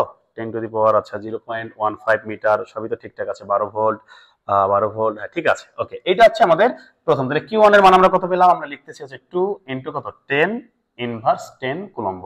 এবার Q2 এর ক্ষেত্রে বের করি, তাহলে একই সূত্র, আমরা কি যে এই সূত্রটা দিয়ে বের করে ফেলি, যে লিখে ফেলি যে অতএব দ্বিতীয় বস্তুর ক্ষেত্রে, দ্বিতীয় বস্তুর চার্জ, তাহলে কি লেখা যাবে বলতো? Q2 ইকুয়াল, এখানে আমরা লিখবো কি V, এটা তো V1 ছিল, তাহলে এটা V2, তাহলে এটা আসবে R2, নিচে আসবে কি K। তাহলে V2 দ্বিতীয়টার ভোল্টেজ কত ছিল? 18, এবং R এর মান কত? 0.5, তাই না? এবং K এর মান আমরা জানি 9 ইন্টু 10 টু দি পাওয়ার 9। এটাকে যদি আমরা একটু ক্যালকুলেশন করে দেখি আমাদের উত্তর কি আসে। উপরে আসলো 18 ইন্টু আসবে 0.5, এবং নিচে আসবে কত? 9 ইন্টু 10 টু দি পাওয়ার 9। এইটাকে যদি আমরা একটু সাইন্টিফিক মোডে করি, তাহলে আমাদের উত্তর কত আসে দেখো, উত্তর কিন্তু আসে 1 ইন্টু 10 টু দি পাওয়ার 9। কত আসে? 1 ইন্টু 10 টু দি পাওয়ার 9, অর্থাৎ এত কুলম্ব। তাহলে দেখো, আমরা কিন্তু Q2 এর মান কত পেলাম? আমরা কিন্তু Q2 এর মান পেলাম হচ্ছে 1 ইন্টু হচ্ছে 10 ইনভার্স 9 কুলম্ব। তাহলে আমি যেহেতু দুইটারই চার্জ পেয়ে গিয়েছি, এখন কি চাইলেই কি আমরা বের করতে পারবো না? বল বের করতে পারবো না? অবশ্যই বের করতে পারবো। তাহলে তুমি কিন্তু চাইলে এটা বল দিয়েও বের করতে পারো, তুমি চাইলে এটাকে তীব্রতা দিয়েও বের করতে পারো, দুই ভাবেই বের করা যাবে। দেখো, তাহলে আমি এই জিনিসটাকে এখন একটু মিশাই দিই, একটু সহজ করে আঁকি। তাহলে এখানে ধরে নিচ্ছি আমাদের হচ্ছে, এটা ছিল আমাদের Q1, এবং এটা হচ্ছে আমাদের হচ্ছে Q2। এই মাঝখানে একটা পয়েন্ট যেখানে থাকবে Q3, মাঝখানে কি থাকবে? Q3 থাকবে, তাই তো?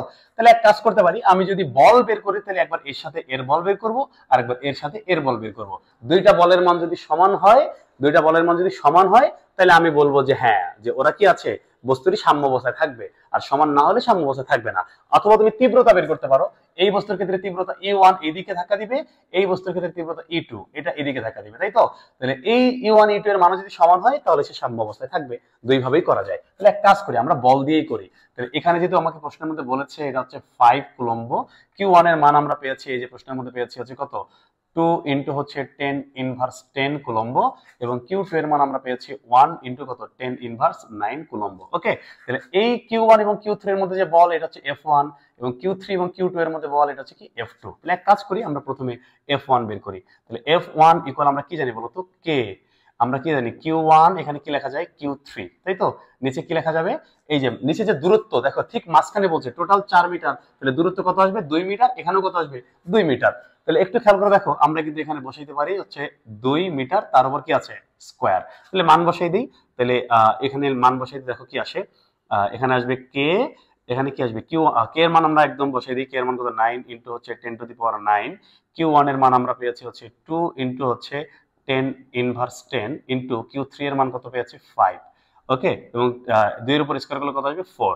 তাহলে এটাকে যদি আমরা একটু ক্যালকুলেশন করি যে 9 into 10 to the power 9 into উপরে আসবে কি 2 ইনটু 10 ইনভার্স 10 10, এবং আসবে ইনটু কত আসবে 5, এবং নিচে কত আসবে 4। তাহলে এটাকে ক্যালকুলেশন করলে আসবে কত 2.25 নিউটন। আচ্ছা, এইদিকে F1 এর মান এত নিউটন আসলো। এবার F2 বের করব। তাহলে F2 কার কার ক্ষেত্রে, F2 কিন্তু আসবে, আচ্ছা এটাকে এবার তাহলে মিশিয়ে দিতে প্রয়োজন নাই। আচ্ছা, F2 কার কার ক্ষেত্রে, আমরা F1 বের করেছি Q1 এবং Q3 এর মধ্যে, Q1 এবং Q3। এবার F2 আমরা বের করব Q2 এবং Q3 এর মধ্যে, তাই তো। তাহলে K এখানে আসবে Q2 Q3, নিচে আসবে কি R স্কয়ার। তাহলে R এর স্কয়ার সরাসরি আমরা 2 স্কয়ার বসিয়ে দিতে পারি। আচ্ছা, তারপর লিখি K এর মান কত 9 ইনটু হচ্ছে 10 টু দি পাওয়ার 9। Q2 এর মান কত, Q2 এর মান এই যে আমরা পেয়েছি 1 ইনটু হচ্ছে 10 ইনভার্স 9 ইনটু Q3 এর মান হচ্ছে 5, এবং ব্যাসার্ধ তো আমরা জানি মাঝখানে ঠিক 2, তারপর সে স্কয়ার। তাহলে একটু ক্যালকুলেশন করে দেখি যে উপরে তাহলে আমাদের এখানে কি আসতেছে, উপরে আসতেছে আমাদের হচ্ছে কত 1 ইনটু কত 10 টু দি পাওয়ার ইনভার্স 9, তাই তো 10 ইনভার্স 9, এবং এখানে আসতেছে আমাদের 4 5। তাহলে এই জায়গায় যদি আমরা একটু দেখি যে আমাদের উত্তর কত আসলো, আমাদের উত্তর কিন্তু এখানে আসলো 11.25 নিউটন। অর্থাৎ তুমি খেয়াল করে দেখো, আমাদের এই ঠিক মাঝখানে F1 এবং F2 উভয় পাশে কিন্তু বলের মান সমান নয়। অর্থাৎ এই 5 কুলম্ব চার্জ যদি ঠিক মাঝখানে রাখি, তাহলে আমাদের প্রথম Q1 থেকে সে বল অনুভব করবে হচ্ছে 2.25 এইদিকে, এবং আমাদের দ্বিতীয়টার ক্ষেত্রে সে কিন্তু বল অনুভব করবে 11.25 এইদিকে। তাহলে একটু খেয়াল করে দেখো, তাহলে উভয় পাশে যেহেতু বলের মান সমান নয়, তাহলে আমরা যদি লিখতেই পারি যেহেতু F1 এবং F2 যেহেতু সমান নয়, তাহলে আমাদের কি থাকবে না, এটি সাম্য অবস্থায় থাকবে না। আমাকে প্রশ্ন বলছে এটি সাম্য অবস্থায় থাকবে কি, প্রশ্ন হচ্ছে যে না, এটি সাম্য অবস্থায় থাকবে না। সাম্য অবস্থায় থাকতে গেলে অবশ্যই দুই পাশের বলের মান সমান হইতে হবে। তুমি চাইলে কিন্তু এটাকে তীব্রতা দিয়ে করতে পারতো। ওকে, আচ্ছা, আমরা ক্লাস টাইম অনেক লেট হয়ে গেছে, আমরা চাইলে আর এত লেন্দি করব না, টাইম বাড়াবো না।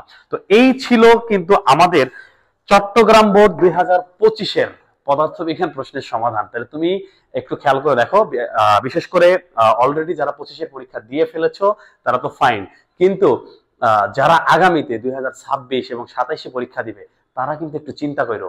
প্রশ্ন কিন্তু দেখছো, প্রশ্নের যে ধারা, প্রশ্নের যে নতুনত্ব, এবং যে এই যে আপডেট সময়ের সঙ্গে সঙ্গে প্রশ্নের যে পরিবর্তন। আমি একটা জিনিস খেয়াল করেছি, যে তুমি খেয়াল করে দেখবা 2020 সালের আগে বোর্ড আসলে যেই প্যাটার্নে প্রশ্ন করতো, 2020-এর পর থেকে এখন কিন্তু প্রশ্নের প্যাটার্ন অনেকটাই পরিবর্তন হয়ে গেছে। প্রশ্নের ভিতরে গভীরতা এবং উদ্দীপকগুলোর মধ্যে একটু গভীর উদ্দীপক, একটু প্যাচান উদ্দীপক, এইভাবে কিন্তু প্রশ্নগুলো ধীরে ধীরে দিচ্ছে, এবং আগামীতেও প্রশ্নের মান আরো সুন্দর হবে, এবং এই প্রশ্নের মধ্যে কিন্তু প্যাচ কিন্তু বাড়তেই থাকবে সময়ের সঙ্গে সঙ্গে। এই জন্য ফাঁকি না দিয়ে পড়াশোনাটা খুব সুন্দরভাবে করো, হ্যাঁ, যাতে করে আগামী দিনগুলোতে এই ফিজিক্স নিয়ে তোমাদের যে ভীতি, এই ভীতি যেন আর না থাকে। নেক্সট কোন বোর্ডের সমাধান তুমি চাও দ্রুত কমেন্ট করে জানাও, আমি খুব তাড়াতাড়ি আবার নতুন করে আরেকটা বোর্ডের সমাধান দিব। ততক্ষণ পর্যন্ত সকলেই ভালো থাকো, সুস্থ থাকো, আল্লাহ হাফেজ।